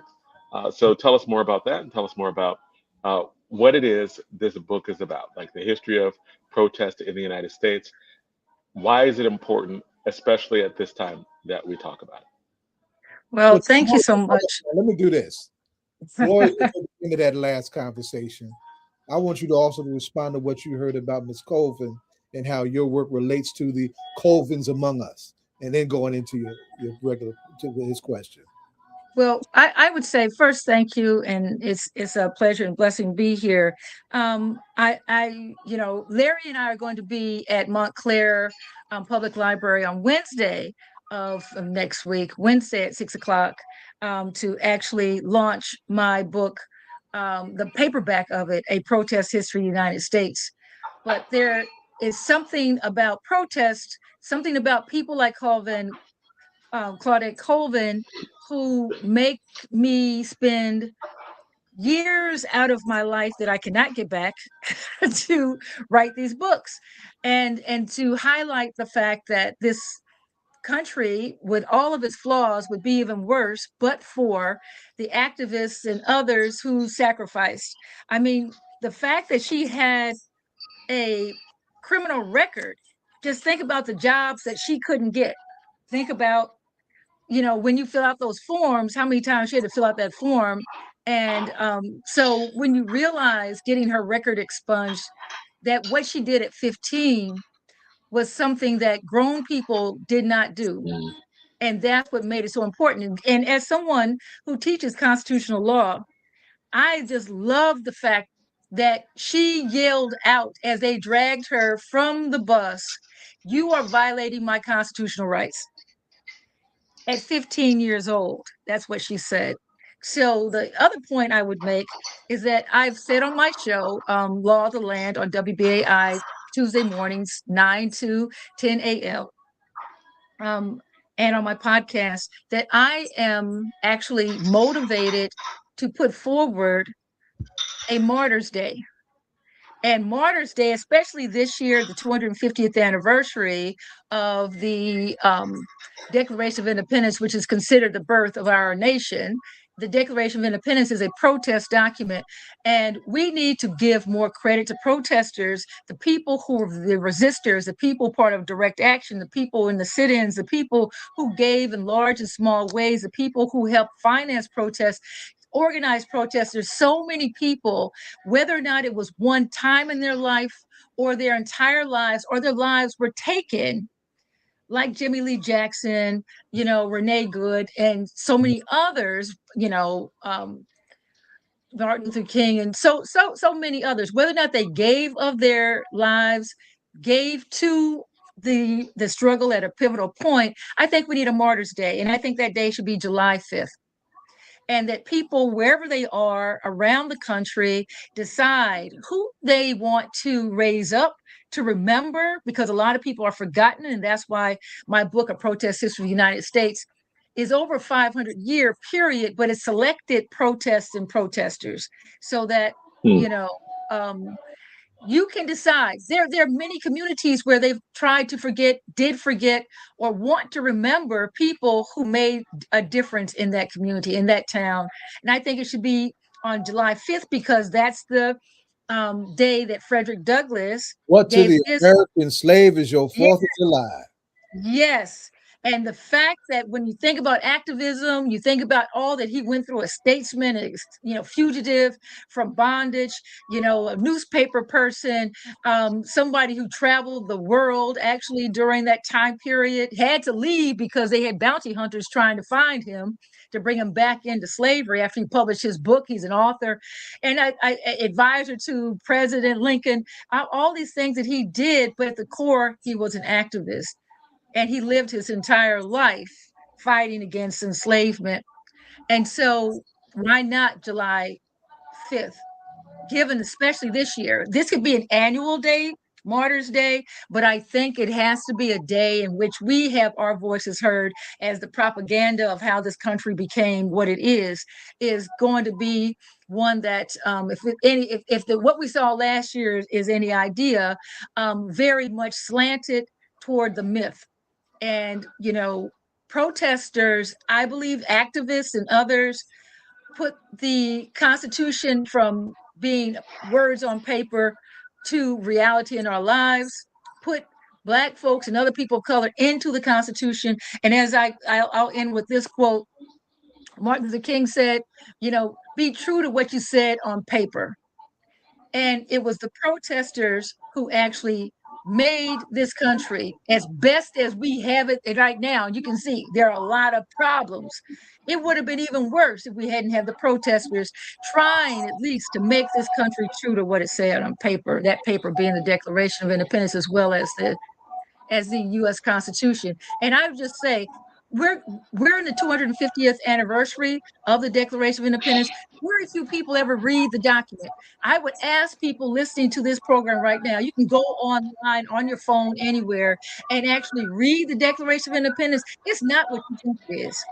There are some troublesome thoughts in that paper, in that document, that no one ever talks about. So I hope that we can have conversations about what's in and what is not in the Declaration of Independence. But that's what I'll say for right now. And Ms. Gloria, Attorney Gloria, I know Frederick Douglass, he did a lot of work in Rochester. I know they do a lot with Rochester, but I know in Martha's Vineyard in Edgartown, there's a church there where he spoke, and they do a series on him as well every year. So I'm up in that area. There's a lot of history for him, and I think Harriet Tubman as well. But I know I can remember specifically being there one time while they were doing a tribute to when he had spoke at this church in Edgartown. Yeah, that's why I thought of this idea of Martyrs Day over the years and decided that I'm just going to, especially for this year, that this would be the year to really push it forward.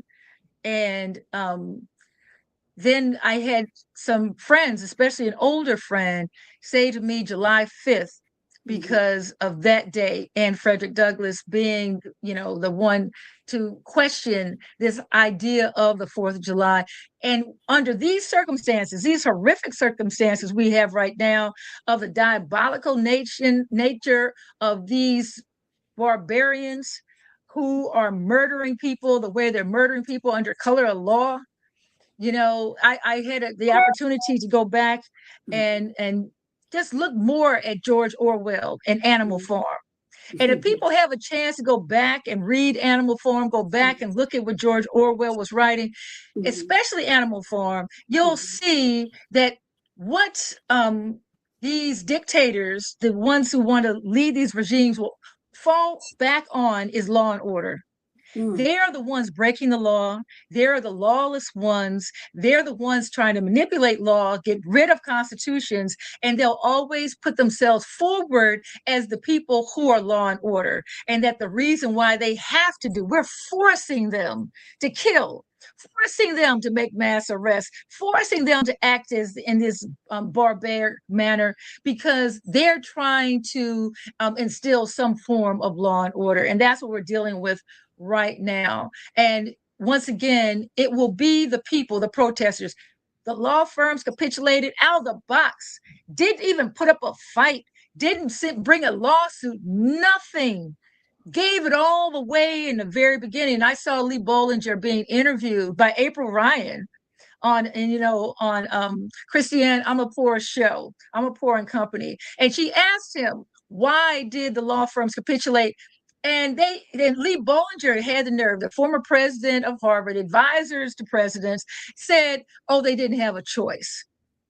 They didn't have a choice. But regular people who are working regular jobs believe they have a choice. But law firms, international law firms, people making millions of dollars believe they had no choice. With a law background, they had no choice. They just had to sign their rights away and give money to his pet projects and swear they would not participate in any lawsuits to help the regular people push back and challenge what was going on. That's the first month out.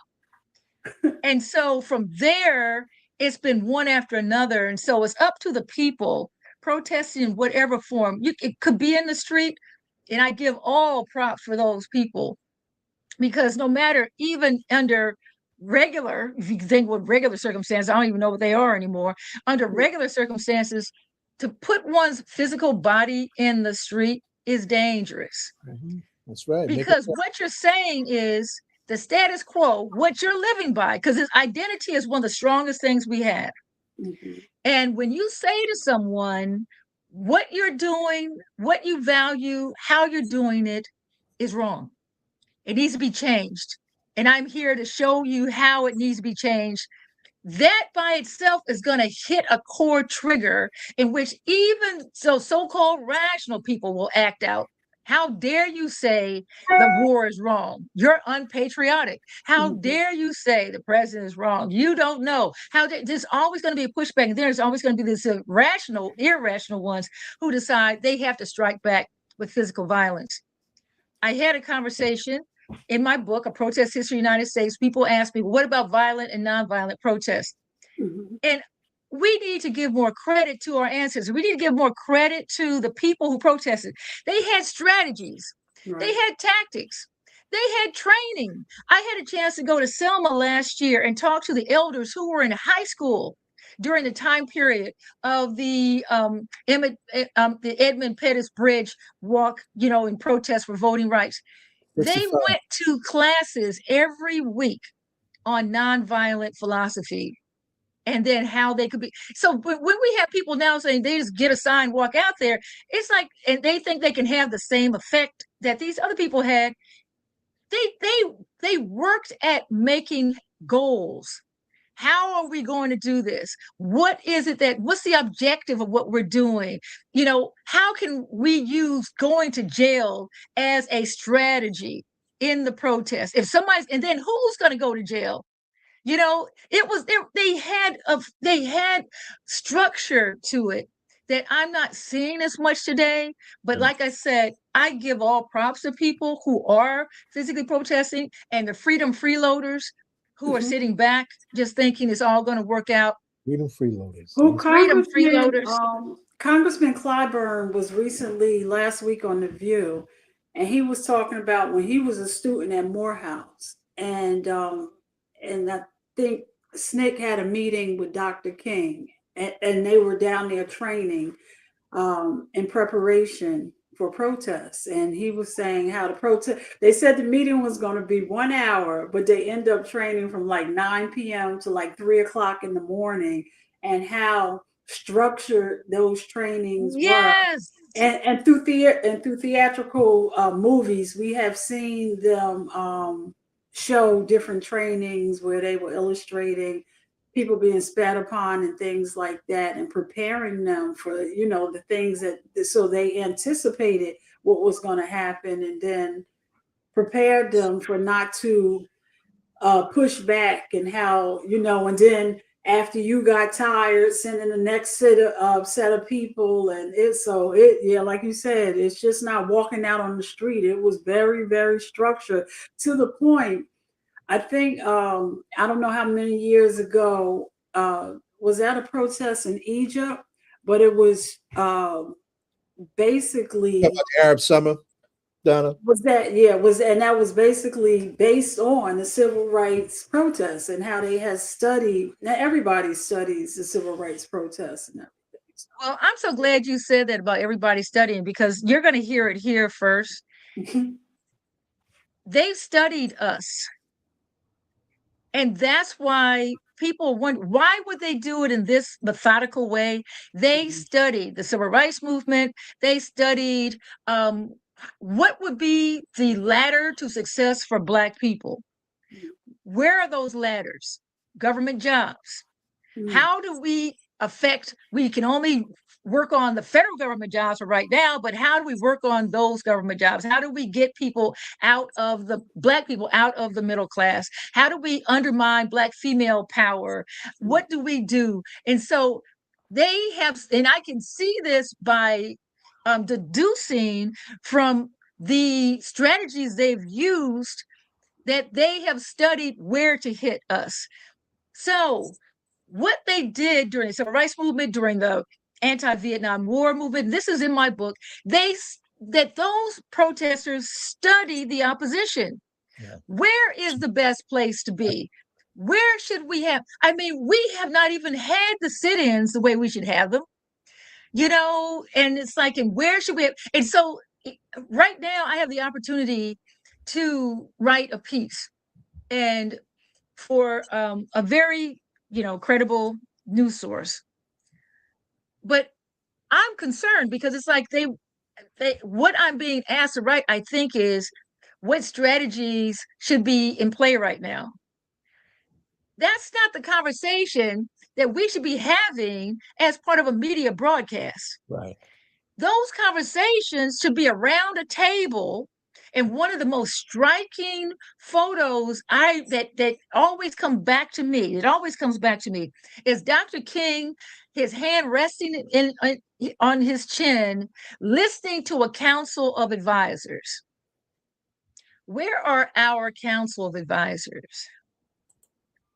Where are our people who, you know, wherever, like when King worked with the sanitation workers, when he worked with the migrant workers, you know, it's like everybody's still in a silo, and it's going to be divide and conquer, getting picked off here and there. Where are the female leaders of the female issues? Where are the Black folks? I'm really like, I don't even know. Where's Reverend now? Okay, I'm sorry, but where is he? We should be hearing his voice right now at a church that we can all gather at. And I'm sorry, I don't mean to step on any toes. Don't get me started on that one. I need to know what the plan is. You know, what's the blanking plan? And I know I'm a scholar, but I'm also a Black person. I've been Black all my life.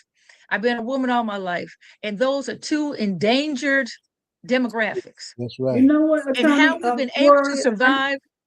But how we've been Tiffany able to survive, Donna, how Tiffany, we've been able to survive is to navigate.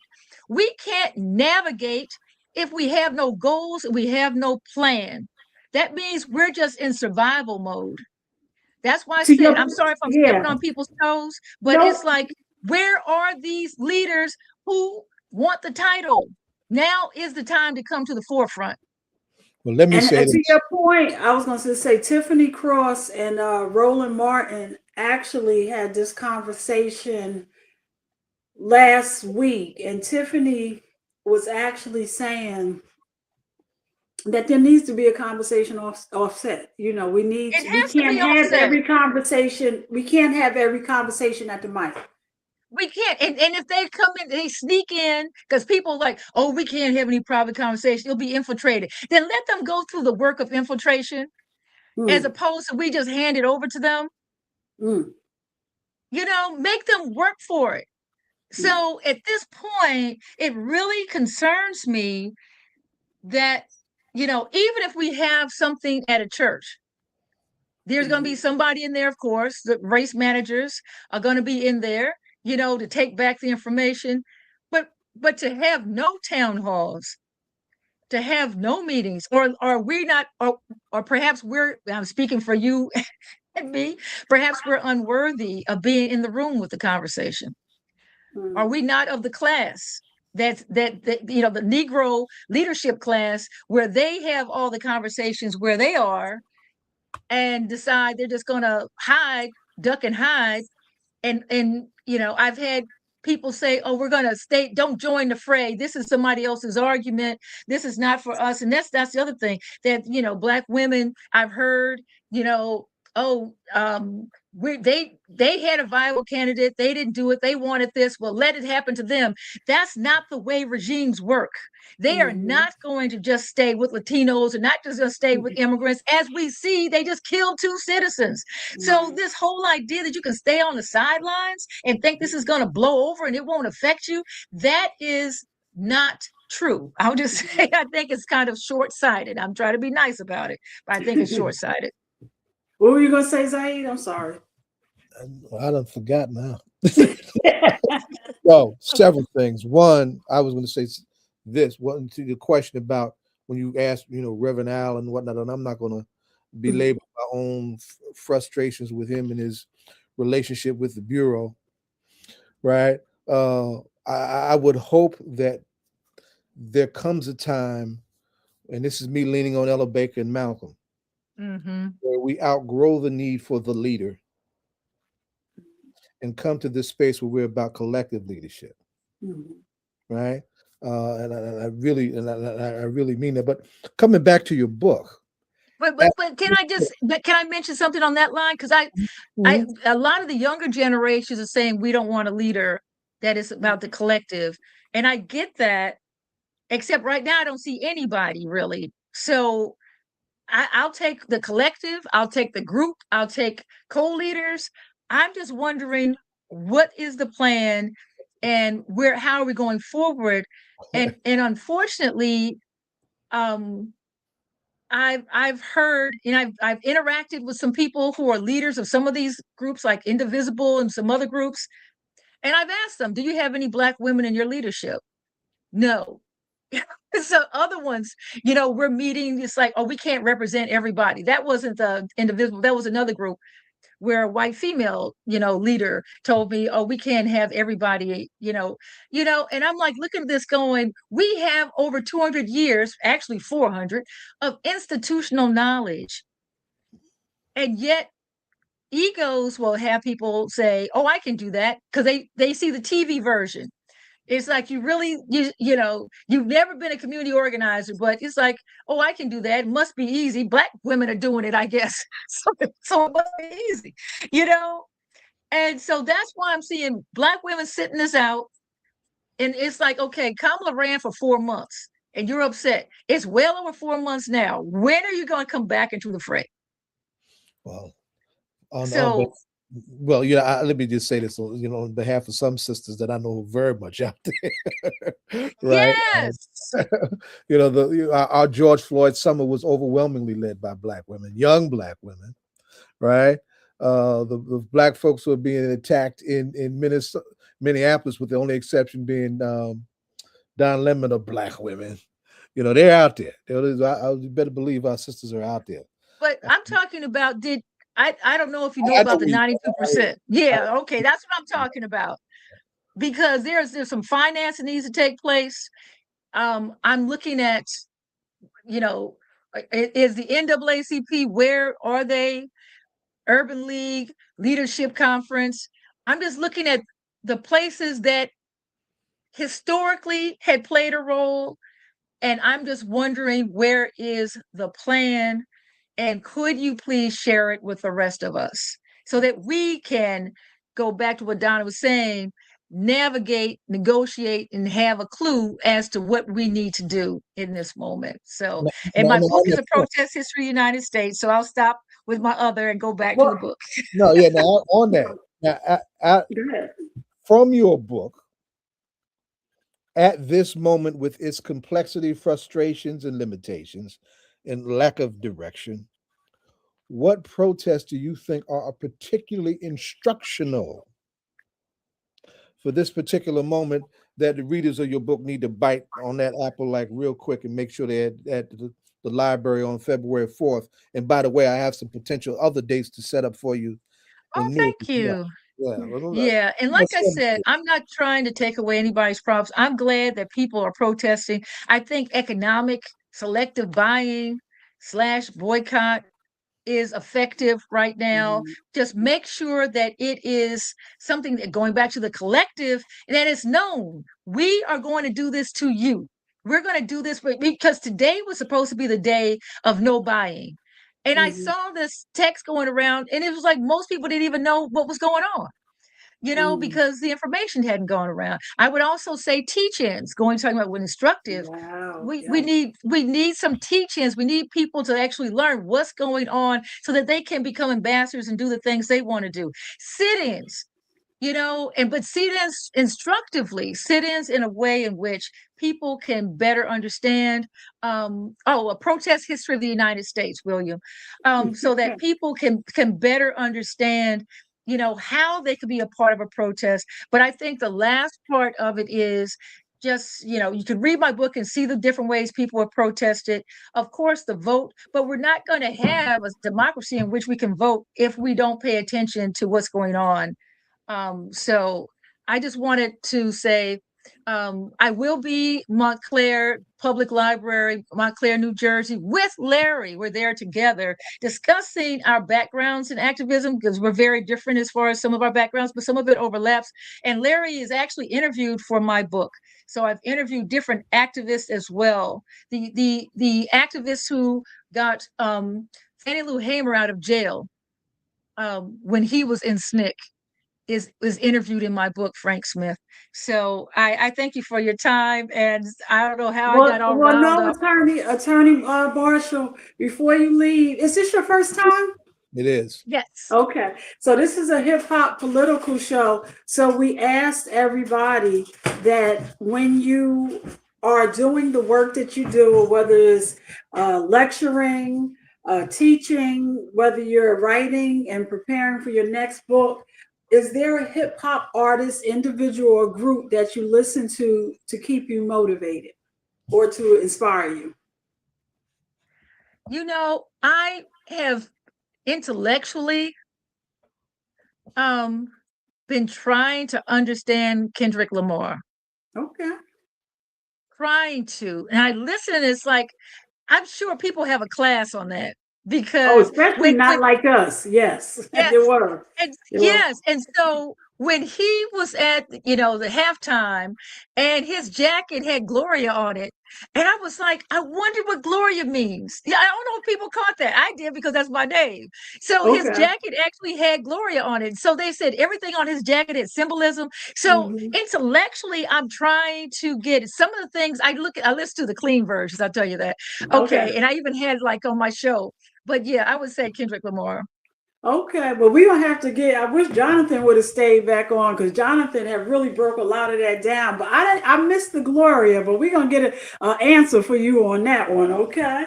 And we're gonna ask DJ Rhino, Nasir, where you at? I'm right here. How you doing? Hi. Do you know what the Gloria was on Kendrick Lamar's jacket from the Super Bowl? I did not. Talk about it. Okay, we don't know. We're trying to figure it out. Okay. I was gonna get the jacket anyway. Okay. You All know, right. I so only know the bulldog on this jacket. That's all I The know. Shabazz. okay. Well, I Well, thank you. I thank all of you, and okay. I appreciate it. And I'm going to let you go on. And I just say, I appreciate being here. I look forward to people who can come over to Montclair Public Library. See, I can put my scholar hat back on my professor hat, so I calm down. Okay, we'll come back and we'll have an answer for you on that, Gloria. We missed that, but we're gonna have an right. answer for you. Okay. Thank you. Thank you so Thank much. you. All right. Is it Coach Nasir? Yes, ma'am. Big body, All right. Nasir Games. All right, All of Coach the above. Nasir. All right, welcome. Because I'm a tornado. I think we used to beat y'all in football. Wow. Not when I was around. Talking trash. That just came on talking trash. How she just start like that, guys? I gotta mute her. Wow. He said, I got to mute her. Jonathan, so introduce Coach Gaines. What's going on? And it's definitely an honor to have you on, man. Like I read about some of the things that you've accomplished. And one of the things that I really, really like about everything you stand for is that not only do you create championship football, not only do you win on the field, you are determined that your students win off the field. I believe that you had 2 years in a row where you got someone from your team, who was a star of your team, accepted to Stanford University, so that you produce great football players and great academics, and you traditionally and you as a routine basis get your players to go to college, graduate from college. Like, they're not just football players, they are educators, they go from playing football to going to college and doing well. Yes. So congratulations and welcome to the show. Thank you. By the way, one of those kids are my son. It was my son. I'm honored. I started at Shabazz 4 years ago when we had 150 kids in the building. My two sons, Lil Nas Gaines and Amari Gaines. My other son went to Montclair State, but my kids were like the sacrificed lamb. I don't want to probably put that way in there, but you know how people say, like, how you gonna promote some place if your own kids don't go? And Right. I brought my kids there, and they just thrived and was a part of the village and helped change the culture. And then you see more of the people that work in the building start bringing the kids there. So my son ended up going. My oldest son ended up going to Montclair State first, and then the next year, Amari Gaines, he ended up going to Stanford. And then after that, when you talking about the two kids back to back, was Zeta McDonald. Zeta McDonald ended up going to Stanford as well. But prior to Zeta McDonald going to Stanford, we had a kid named Judah Pruitt, went to Boston College. We had a kid go to Villanova. We had a kid go to Central Connecticut State. So every kid on our roster ended up going to college. His name was Samir Wilkins, by the way, the kid that went to Villanova. But we got kids that's at like D1, D2, D3 schools. But the main thing is we place every kid that play on the team into school. It's mandatory. So every year, all of your players, everybody who 100 plays for you and graduates, 100%, 100 they are entered into college. facts. You could check it. You could look it up. You could back fax it. It's all there.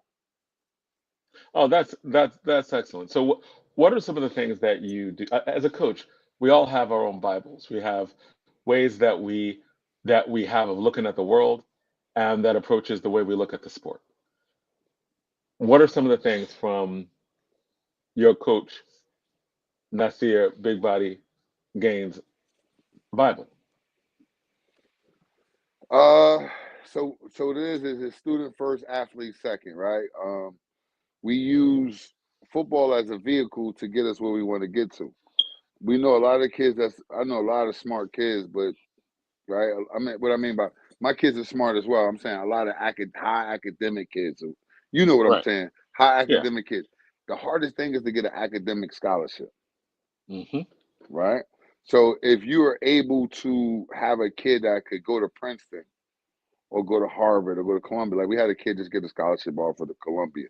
One of our football players, out of tail, he just went crazy this week as far as with the scholarship offers. He had like Wake Forest, Duke, right? West Virginia, Virginia Tech, just all today, like within the last 24 hours is what I'm saying to you. This is the type of things that's actually happening at Shabazz. I think a lot of people don't get to see, but it's not just like one person. It's like a kid, Nasir Browne. He got Duke. He got a bunch of schools. Tomorrow I'm going to West Point with another kid. He's actually Zakir Best for West Point. He also got the Naval Academy as well, and then Wofford out of North Carolina offered them. So our motto is just like being a student first and the athlete second. The goal is, and that we have to stick to with all of our coaches, see our position coaches. So our D-line coaches are in charge of the D-linemen. The linebackers coach in charge of the linebackers. Everybody's responsible for one another. And my job is to make sure all the coaches are doing what they're supposed to do. And if they need, like, it's like a car salesman. You know, if you go to a dealership, they try to sell you a car. The regular car salesman like can't close you out. Then they go get their manager. I'll be the manager to the situation to help make sure the kid get everything that he deserves as far as like academics or even in NIL. So the kids at Shabazz, there's a lot of kids that's actually graduating from Shabazz, coming from welfare, that's going to like $500,000 or $250,000 or $175,000 with a free education as well. Okay, so you're also advising them on the ability to be able to market themselves with NIL as well. Yes, sir. And it's not only just me. Shout out to like our principal, Atiba Buckman, Dr. Atiba Buckman as well. Noel Cologne, which is our athletic director, but the most important piece is our superintendent, Roger Leon. He's involved. He's not like a guy that sit back or a superintendent that sit back. He actually hired like a lawyer to like look over these guys' contracts to make sure that these kids are, you know, making sure they signing the right deals, making sure they get into the right situation. So, believe it or not, Newark have the biggest firepower behind them to actually make sure the kids can be successful.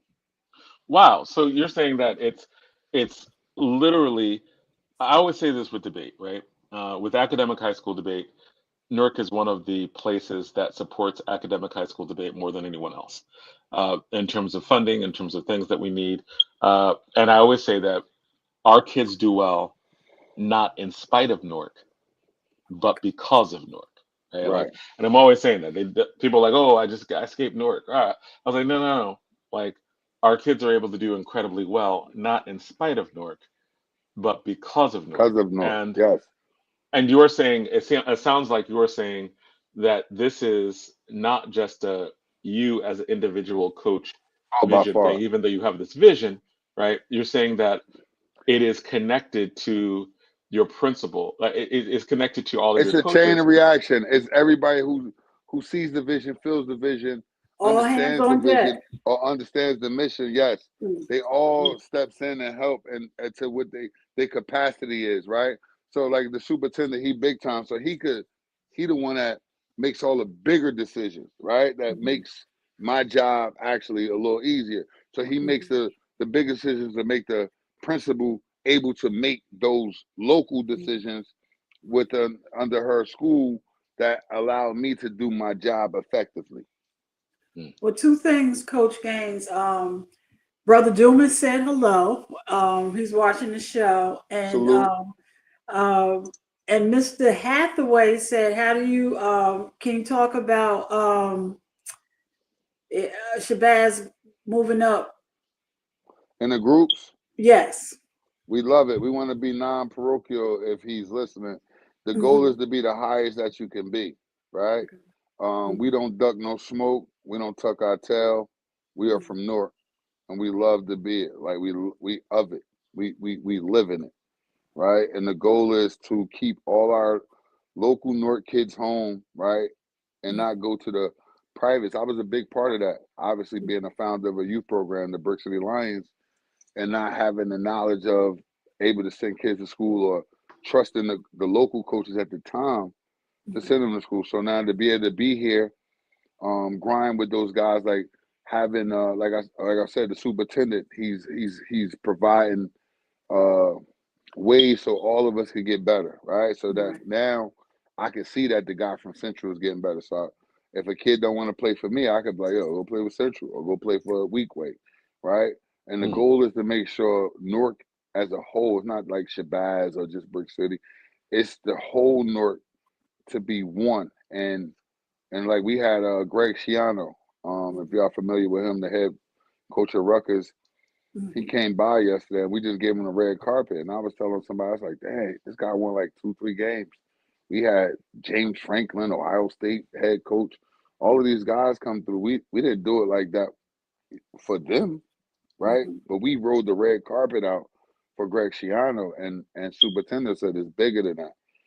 It's our state school. Our goal is to build our state. I mean, to build our city, then to what? Build our state. And I said, you know what? I'm with you. All right. So I get it. Now That's I Miami, understand. right? Like what Miami was, I think it was in the 80s. Miami became a powerhouse because they recruited from Miami the only. city. That's Right. right. Right. And what happened? Go ahead. I'm sorry. Go ahead, Coach. No, I was going to ask you about feeder programs because I know. No, go talk about it. I'm with you. Yeah, because I know I'm former councilwoman in the city of Orange and working with our recreation department. Our superintendent of recreation, he, began to break down how important that we start, with flag football and feeding, so by the time they get to the high school, it's a group effort. And I hear you saying that. And even to the point you're talking, like, it's not by chance that somebody's going to Stanford or anything. It's a plan. And, I'm just, wow, listening to you. Oh, no, big shout out to the mayor of Orange and also the police chief. That they good guys, good people. But for us, like the Stanford thing, it's almost like, I remember the first time Stanford came in, we was like, oh, wow, that's Stanford. And now it's like, yo, bro, you crazy if you don't take this kid. Wow. You ever said how the relationship goes now? Now you got Duke. Duke like, oh my God, please don't let him go to Stanford. Now people are fighting over the kids to get the kids because they understand that the arm length where they can go. Do y'all have an ROTC program too? We don't have ROTC now. We used to. We need to bring that back. Shabazz just got their numbers back. We was down. We was at like 150 where I stepped in. Big shout out to Miss Rafiza too. Shahabadeen that y'all got with you. She's another one that's responsible for those kids that's actually going to Stanford. Yes. A lot of. Now, can you break that down more? Like, and she's actually no, people here don't in understand. the background. She's behind the scenes. She don't care about light or shine. That's just the type of person she is. So I tell you, I give you a conversation, I give you the real deal, I break it down. And she knows this. This is a fact. Stanford was on the phone with my son. They was going over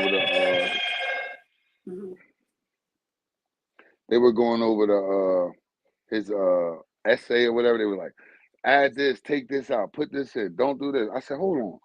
And my son tried to do it on his own without me. And I said, sir, we're going to call you back tomorrow. We'll have everything sent back to you. You don't have to go over no essay. Mind you, I ain't a scholar like that where I could, but I know who the scholars are in my building. So I just went right to Ms. Shahabadeen. And I said, could you help my son with his essay to go to Stanford? And if it wasn't for her, my son wouldn't be at Stanford. That's a fact.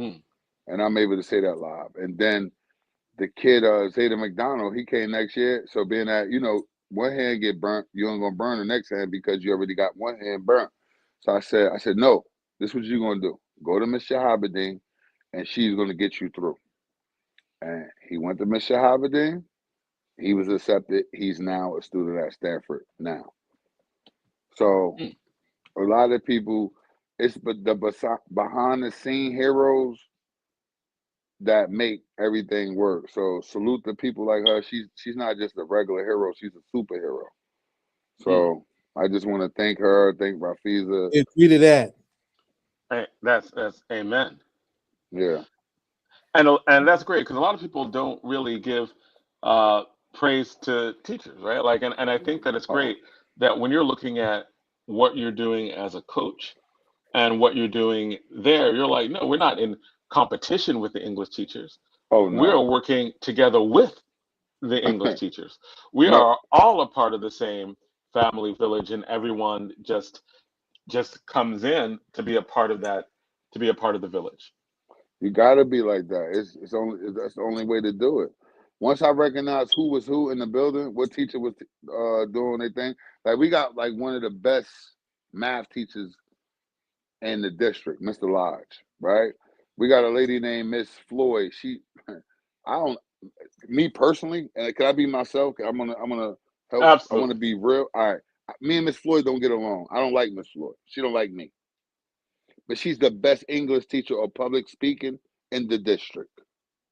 I'm gonna tell you a story. She didn't even know Nasir Gaines, Little Nas, was my son at the time. She said, he's the best English teacher I got. I want to pay for his prom and graduation. I said, I was right there when she was doing it. I said, yeah, go ahead. As soon as she paid for it, I said, that's my son. You get what I'm saying? So right. It's that type of support that you get in that building. Our school is like a HBCU.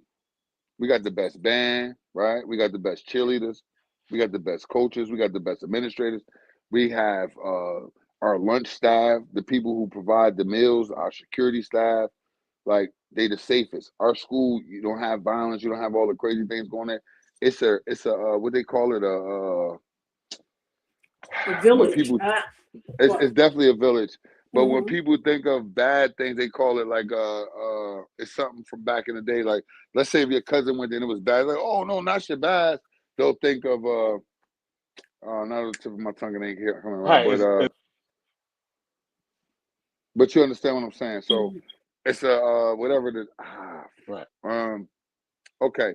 But Hey, question, was that was Coach Gaines going in and out, or was that me? He was No, fine. I was saying he was trying to think of Okay, a word. Yeah, he was trying to remember a word. He's fine. Yeah. Okay, no, that's fine. Okay. No, so maybe it's so Shabazz is not what people think it was, Right. or what it used to be, right? Or what it used to be. Or you Right. come a long way. I was listening to Professor Carr from Howard, and they had a caller call in on his show.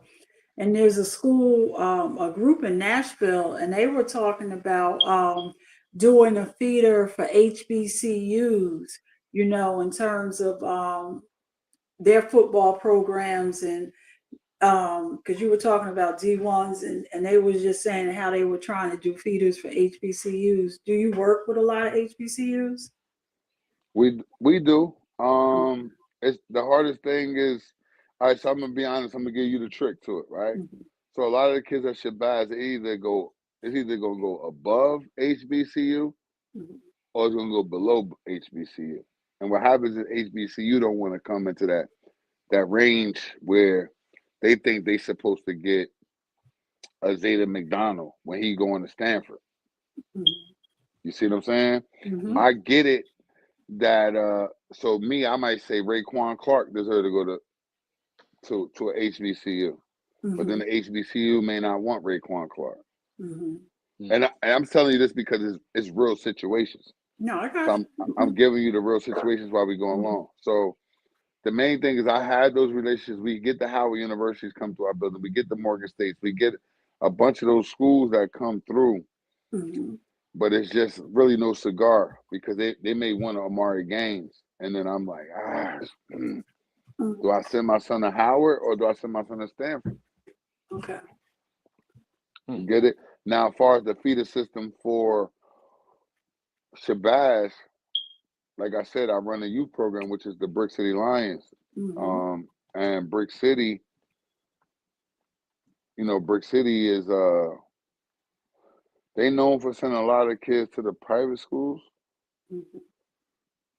But this year was the first year we was able to get a lot of the main guys that actually would have went to like the Bergen Catholics, the Don Boscos. Now they actually coming to Shabazz. And the Brick City Lions, did y'all have y'all had the young ladies playing for y'all? Was that Brick City? That's who we interviewed. They were playing for you guys. Remember we interviewed the two ladies, Zaid?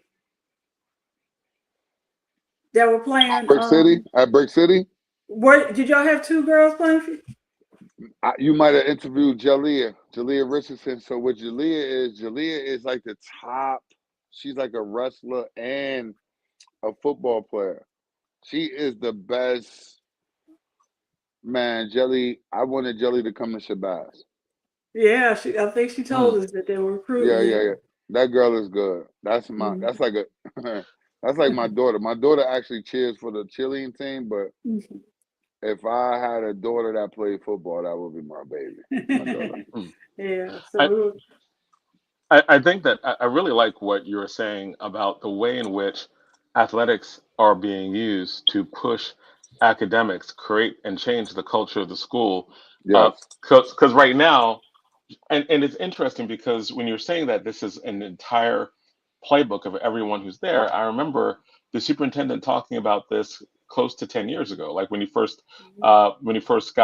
became superintendent, he wanted to use athletics as a way to transform many of the district schools, to make athletics a basis of it. And a lot of people were like, oh, athletics, you need to push academics. And he was like, no, we will use athletics to push academics, because they not only did they go hand in hand, and he's always been like that, right? Like they complement each other.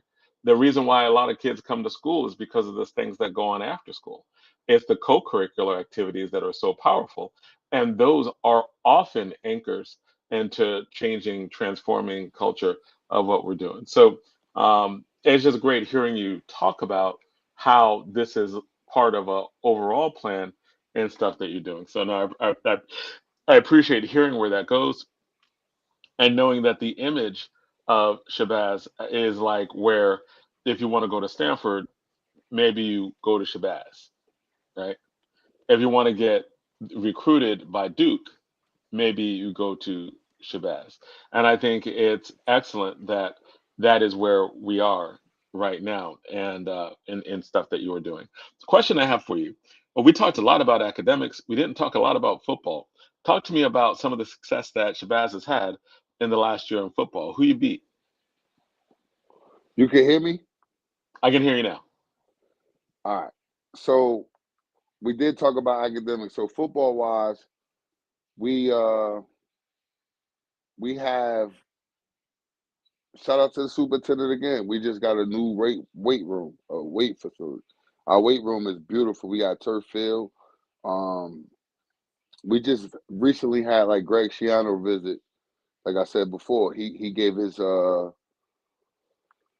opinion about we should have like nutrition stands and different things that going to help elevate the culture and the program of the football team. Just matching stuff in the weight room, the gear, matching sneakers, weight room sneakers. So that's what's happening right now for us, upgrading the locker room. That goes a long way. That's how you able to keep those kids home. That's a part of, like, from North, like the local kids from North. A lot of those kids, they want to go to the Don Boscos and stuff because of the facilities. They blown away by when they walk on campus. And if you go to Shabazz actually has a campus. It's one of the few campuses that we have in the city, besides Weekway and I think Belize Central, right? Where you could walk, you could see the gym, you could see the football field, you could see the locker room, all in the same space. So Shabazz actually has that. I think football-wise or sports-wise, they're building for the coach. They're building for the future. And that's great, because a lot of times when people I've always said that when people's imagination, when they look at excellence, they think that stories of excellence come from just one individual, an individual just being great and just doing great things. And it does, like individuals are really important, right? Like the stuff that you do is incredibly important, right? The vision you have, incredibly important. But what I like about what you're saying is that it has to be backed up institutionally. Like if you want to compete with these big fancy institutions, you got to have the things that these big fancy institutions have. If Yes. you want to if you want to play in the big arenas, if you want to get kids not to go to the private Catholic schools, then what you have to do is make sure that you can compete and have the facilities so kids want to go to Shabazz. Right. And that is the vision that you have. You're saying that is the vision that the superintendent has. And it's necessary to have that same thing on all these levels because you don't have the money to build a facility and build a campus like that, right? And you have to have the support institutionally to be able to build a facility, to be able to build campuses like that, to be able to have the coaching staff that you need in order to produce excellence. Right. So I love those parts of your story about competitive excellence comes from making sure, because that's what these private schools do. They put Right. resources behind their players. They put resources behind their training programs, right? Like they have people and staff that works with them. Why do we not think that our kids deserve the same? Right. So all right. So that was an excellent point. You killed that. I wanted to give you your props for that. So for me, right, I coach, like I said, I'm a little league coach. I won 3 national titles. Like national championships are the hardest things to ever do. Some of your favorite high school coaches probably could never do that. So then I said, damn, what if I had my own high school? If I brought all of my kids for my national championship teams, I'm playing the best in the country. I'm beating California, Florida, the capital of the world. So I'm saying as far as football, right? And these kids I'm beating, like we've beaten in the world with my youth program. He's like the #1 players in the country. So I said, damn, if I kept all my kids together, that means nobody in the world could beat us. Hmm. Let me go to Shabazz, Hmm. where there's 150 kids, not 850. And then people say, oh, you already had a school. So, like, this one thing about me, they're not going to give you, oh, well, he got this. No. They know I built that. I come from the mud with building Shabazz. And shout out to the principal and the AD and the And when you say support staff. 150 kids, you mean 150 kids in You the remember building? they was talking about closing Shabazz down. Do y'all Yes, remember that? absolutely. Under Cammie Anderson, all that, they were talking about I closing it remember down. There were pushes. you could Google Shabazz, and when you Google Malcolm X Shabazz, it still show, and I don't want to mention this, but like some stuff that happened as far as athletics. So when you Google that, that's the stain that's on our name, right? But that's not happening now. Ain't nobody ever gonna put their hands on me, right? Ain't nobody. It's just not gonna happen. But the greatest thing is, I always envision having our own school. So to have your own school, I treat Shabazz like if it's, I know it's people above me, but for the job they pay me to do, I does that well as far as Right. recruitment, kids coming into the building, nutrition, meal prep, tutoring. You get what I'm saying? Saturday school. When I Right. hang out with y'all, I got to call my juniors to make sure that they at Saturday school tomorrow, because I don't want Dr. Buckman to call me and say, "Oh, one kid didn't come."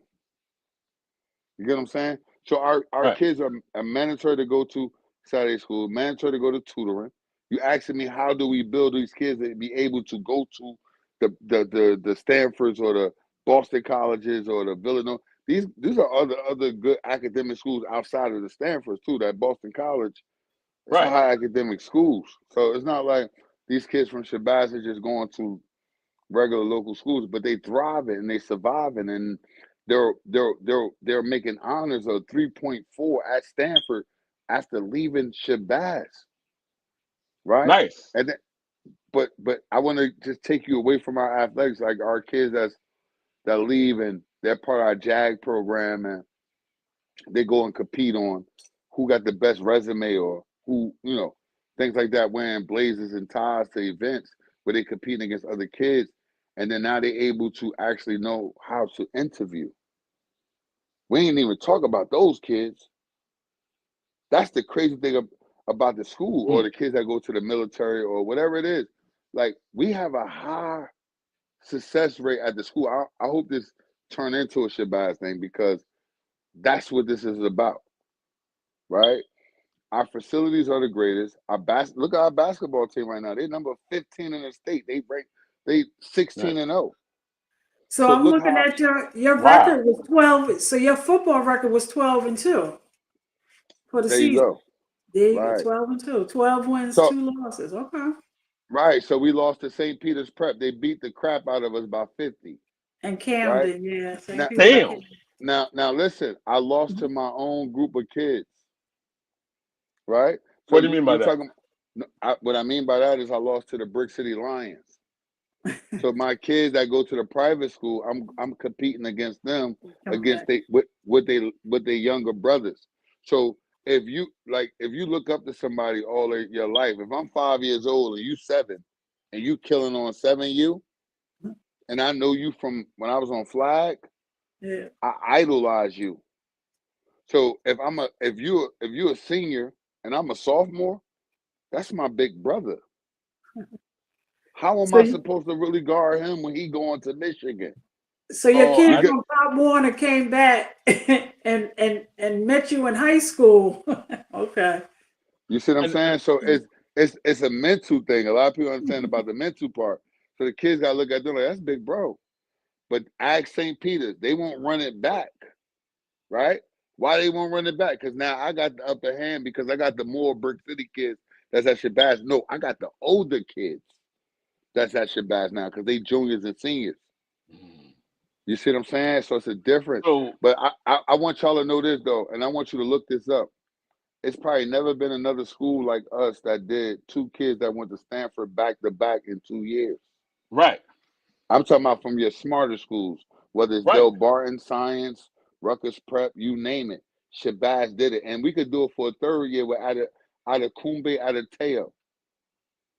So he going to have an opportunity to go to Stanford, but he just got offered by Duke. He got offered by a lot of other kids. I mean, a lot of other schools.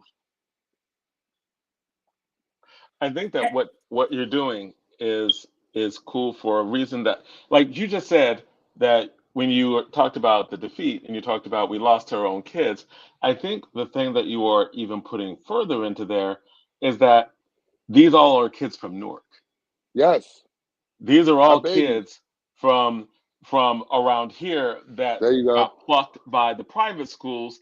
And what you're saying is that the reason why and I believe this is probably conversations that you have had in the district, that the reason why we are losing these kids is because we don't have the facilities to compete. If we want to get these kids back here and to stay home, then we need to have the state-of-the-art facilities here so that they come and see us and they'll be like, wow.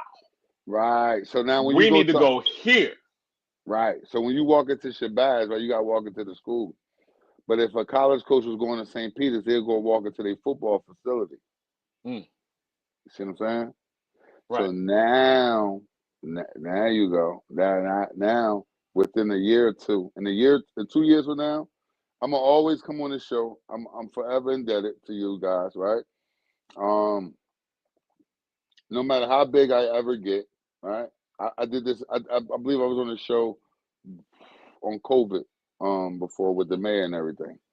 So I want y'all guys to know that in 2 years from now, Shabazz will be a public national powerhouse. You get what I'm saying? So you're gonna say he said this already. And you're clearly on track to do that.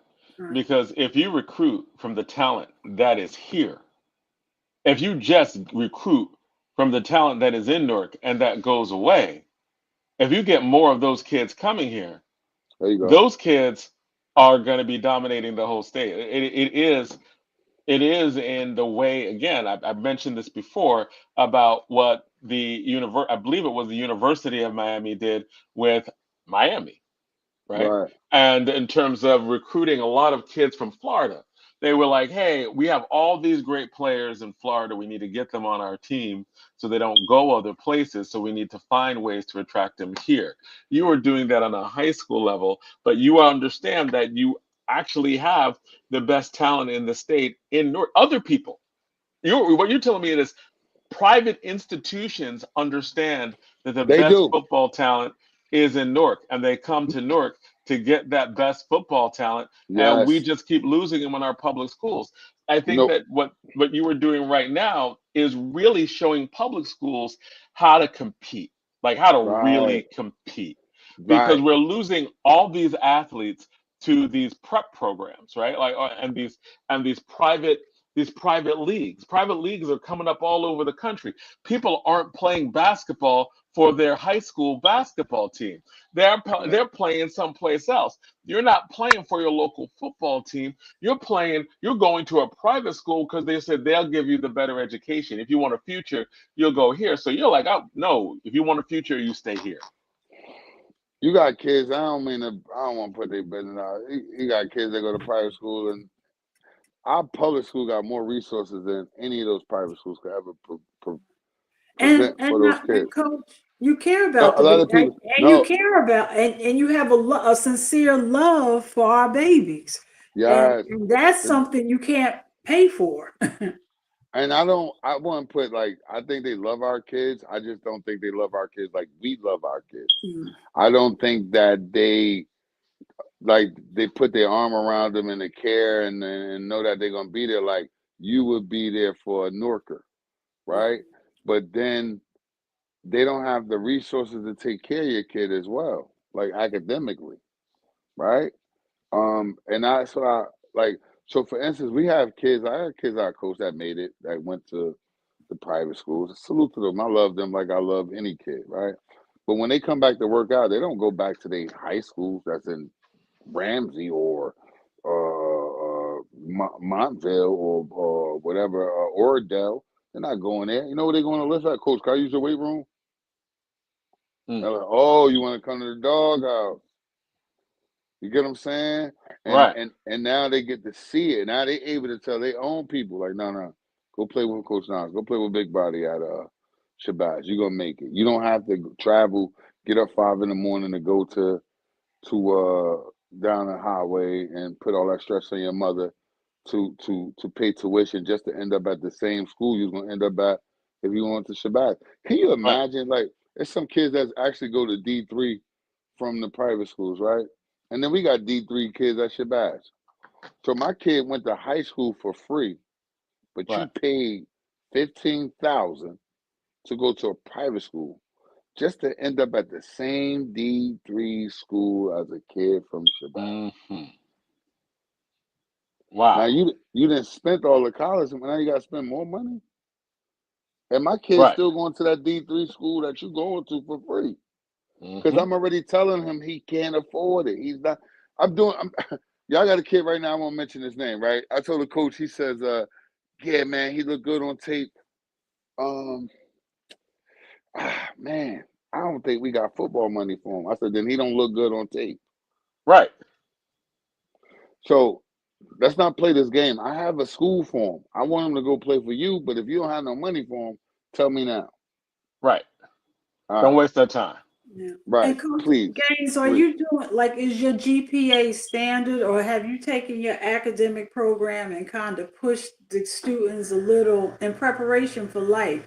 Have you kind of keep, moving it a little bit, because you know that our kids, just not allowing them to kind of settle, or, you know what I'm saying? Kind of pushing them just so they can see what they can do and preparing them for college life? I think that's the kudos to the teachers and the people that's in the building. Like, it's really a village at Shabazz. Like, we're really a HBCU. Like, for real. Like, it's exciting, it's entertaining, but then at the same time, it's business. You do got the floors, you do got the the math teacher I just mentioned before. You do got the Miss Shahabadines and those people that take education seriously. Do we got 100% rate of the best teachers in the district? No. But do we got the cover English, science, math? You get what I'm saying? We cover those courses. All right. So now those are the courses that's going to prepare those kids to be better off in college. Right? I'm no pun intended with art. We got the best art program in the district probably. But do the kids really? She make them have to take art serious. You get what I'm saying? Like when it comes to music, like it's serious. Like they take it serious. Shabazz is not the same Shabazz that you thought it was, or people thought it was. Here's the thing. A lot of people should visit. You should come see the school, or see, like for instance, like I said, we had Manny Diaz, the head coach. Like you see, our security guards. It's funny because they'll see like Ohio State head coach come in, and they're like, "Oh my God, that's Ryan Day. I got to get a picture." And I'm like, my biggest thrill is to get my coworkers the pictures of the people that they love. Like they love these guys. That's their favorite college team, or the Penn State is their favorite college team. They like James Franklin. My job is to make sure you get that picture. And I hope I didn't go off track of what I was saying. I just want to let you know how big the village is. Like from custodians to security to lunch to the support staff to the aides. Like we are one big village. And that's kudos to Dr. Buckman because she hold everybody accountable, right? Yeah, because I'm winning games, I'm doing this and that, third. She's still a pain in my ass. Excuse my language. And I love her, but she's still a pain in me. Right. Right? And she's never going to let me settle. And that's why I love her. She's the reason why I went back to school and graduated and got my degree, to lead by example. I worked at Shabazz. I had nothing. I'm still going back. I'm about to kill him. I got to do this. Education is the key, you know. And it took me so long to figure it out. But I think now that I figured out, I emphasize it with the kids more than often. Now, Coach Gaines, you got to get with Architecture High to get you that campus, that next campus for in the 2 years. You have this goal I see set for where you're going to be in 2 years. As part of that expanding the campus. Right, we are. I want you to be there. I want you guys to show up, come through, y'all VIP. Just hit Rafiza. We call it Shahabadine. I call it a Dini. So hit Dini. Dini let me know y'all coming through. I'll take you on a tour. I have front row seats for the games. You want to come see a basketball game right now? We hot basketball wise. You can come see us there. I could do this talking all night as far as with Shabazz and football and things like that. But I really want you guys to have the experience and actually get the chance to see it and have that in you. And hopefully you can spread the word because we just changing the narrative and the culture. I appreciate this interview because we get a chance to talk about the infrastructure and Shabazz and the institution. At some point, we got to get you come back just to talk about the man and your background. And we don't really know much about your biography, right? And I think that you probably have a very interesting biography. We can start over. You could just do a show. Let's just set up. Give me an hour and 25 minutes. Well, before we ask you that, the last question, I know there was a question about the NIL. Did you see that question? See, I all right, what they say? Tell me. Give me the question. I apologize. What they asked about the NIL?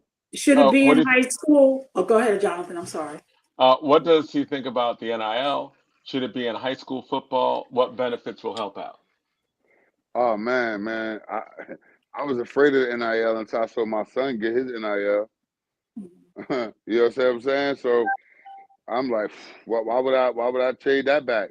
Or why would I trade Zayden McDonald's NIL back? I wish I could tell you how much he got. Like I said to you, it's a blessing. I seen a guy, my man Ian Scott. He did an NIL deal just recently on a kid that transferred, and the guy, obviously the kid wasn't recruited highly and none of that. this guy got $500,000. You know, he get to change his family's. Like, yo, that's the difference. Can you imagine what these kids are getting paid, right? And like when my son, shout out to his mom, because he got an LLC and everything is set up as like a business, and he don't get taxed hard, but he's able. If he never make it to NFL and he graduated with that degree, when he leave college, he's set up. He know he ain't touching that money. And the dope thing is he able to spend and live off his cost of living check, which is the scholarship check that they give you normally when you're a regular scholarship, full scholarship kid that you get every month. So I'm like, if you're getting $4,000 a month, son, why? That's all you ever gonna get. Like, we don't come from that, and I don't want him to get comfortable with that. But not saying I do want him to be comfortable, but I don't want him to think you that don't it's take just, it for granted. There you go, for granted. That's the right word to say. So, but the goal is to make sure all our North kids get the money, get the degree at the same time. So let's say, now, if I got an academic kid that could go to Duke, Stanford, no, go get the degree, F the money. Get the degree, because you're going to make way more money than you're going to make off that NIL deal. Now, if you ain't too good in school, but you big football player, you can get that scholarship, and they want to pay you $500,000, go get that money. Okay. And then we'll teach you how to invest that, save that, get that. So now it'll make up for the lack of education, if that makes sense. I would even say for the kids who are good academically, you might want to tell them to get the NIL too, because they'll figure it out. I mean, if they get paid young and early, that means that there's a lot less they have to worry about, and they'll have the options. They'll have more options later to be able to do stuff outside of the pressure, right? So maybe, you know, if they are, whether they are gifted academically or not gifted academically, I think if they have a chance at that NIL money when they're 18, 19, 20 years old, man, absolutely. Because even if you're academically inclined, you are 24 years old before you get out in the workplace, before you actually start. Can you imagine the kids that are actually running household that early? Right. Not my house though. I'm saying I'm just telling you, can you imagine the kids? Like they mom can't even say to their son, "Oh, I'm gonna get an account for you, and it's gonna come to an account, and I'm gonna pay you monthly." They can't even. They tell their mother, "That's my money. What are you talking about?" We're gonna have to get Tahir Whitehead to come in there and do some financial literacy. So we gonna have there you go. That's Not only financial literacy, but we want to do mental health. Right? That's key. A lot of these kids go through a lot of stuff, and we don't know. We just talk to them regularly, like if they ain't going through things, and we go through things as an adult, but we old enough to be able to handle it, so the kids don't go through it. Our pain, but we take those kids' pains on because they go through stuff, and then they'll come to school, and you'll just think that everything's supposed to be fine. And I'm glad I got over that hump, because I know that life be lifing. No, you didn't set up your second. You didn't set up your next show, Coach Gaines. Mental health is a big one, but we have a very. Is this This is okay. You were here for COVID, so you know the question that we ask, and we want to ask you now. When you're doing the work that you're doing with the students and getting out on that field or in the building, is there a hip hop artist that you listen to individually or group that inspires you to do the work? Artist? Hello? Yes. Who's your favorite hip hop artist, individual or group? Or who just gets you motivated? I can't hear y'all. Okay. So yeah, she was just asking, you can't hear us at all, right? Nah, and then y'all came back. I'm gonna be honest with y'all. Y'all been sounding like that little cartoon, little mice, like the whole time. But I've been fighting through it the whole time. I'm just being honest. Zaid, see if he can hear you. Zaid, see if he can hear you. Take your mic off, Zaid. Simon, Theodore, Duke. That's what y'all sound like right now. The chipmunks. Chipmunks. Yes. So, but look, I don't know if it's because my phone had wrong one time, but don't worry about it. But I've been asking those questions over the last 30 minutes. I just think that if y'all said something about NIL, I think that if we better educate ourselves on it, we'll be able to present it better to the people. And like I said, Roger Leone did something where he hired a lawyer to educate all the programs that's in the city, so like the kids don't get taken advantage of, right? And me, myself, and I'm definitely not letting my kids at Shabazz being taken advantage of. Yes. But if y'all want to do another show, I'm with it. You can catch me. I do 2 hours, 3 hours, whatever you want, and whatever you want to talk about. Just let me know. Get with Rafiza. I put it. She gonna get with me. I would love to do a show and then promote it and then do it where people could actually get a larger amount of viewers to see it, because this is a great show and there's great questions, and I love being on this with you guys. It's so genuine. Awesome. Well, thank you, man, and we appreciate you back. We appreciate you back. I know you can't really hear us, but I know we're closing out the show, so you still can't hear us, right? Zaid, see if he can hear you. No, he couldn't hear me either. He heard y'all been sound like the chipmunks. I apologize. So that's all right, man. That's all right. But we appreciate having you on, man, and we're gonna have to get you back on soon, brother. We're gonna have to get you back on soon. Thank you. Right. Salute. All right, guys. Thank you. Enjoy your night. Thank you, man. Have a good weekend. Good night. No stop. You too. You too. Hey, so it was an honor and a pleasure having Coach Gaines on. Man, I learned a lot about what the district is doing and what he's doing. We need a conversation on the turnaround of Shabazz. Yes, absolutely. Rafisa had a lot of stuff she was putting in the background. You should have came up front, Rafisa. She was typing. Oh, absolutely. Absolutely. But yeah, I think that there's so many things that were happening with Newark Public Schools that people have been sleeping on. And Newark Public Schools was declared a high-performing district. High-performing district. Right. And people don't want to talk about it. They don't talk about it. But what we see in what's going on with Shabazz is why it was declared a high-performing district. Great story of the turnaround. Yeah. Right. And there's no one really talking about it. People don't want to talk about it. The charter schools definitely don't want to talk about it. Right? Principal Kafeli said we got to go back to Jamar Mills. Okay. Right. Our newspapers don't want to talk about it. They barely cut when Newark was declared a high performing district. One of them did not cover it at all, and the other one, when they did cover it, it was buried in the third paragraph. Yeah. And the first paragraph started off petty. They were despite this, and started naming problems. They were then the third paragraph, Newark declared a high-performing district.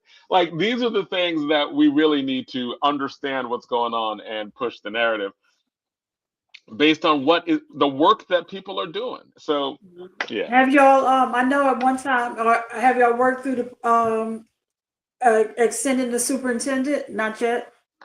No, I think he has already gotten suspended. I think that's old news. I think that was 2 months ago.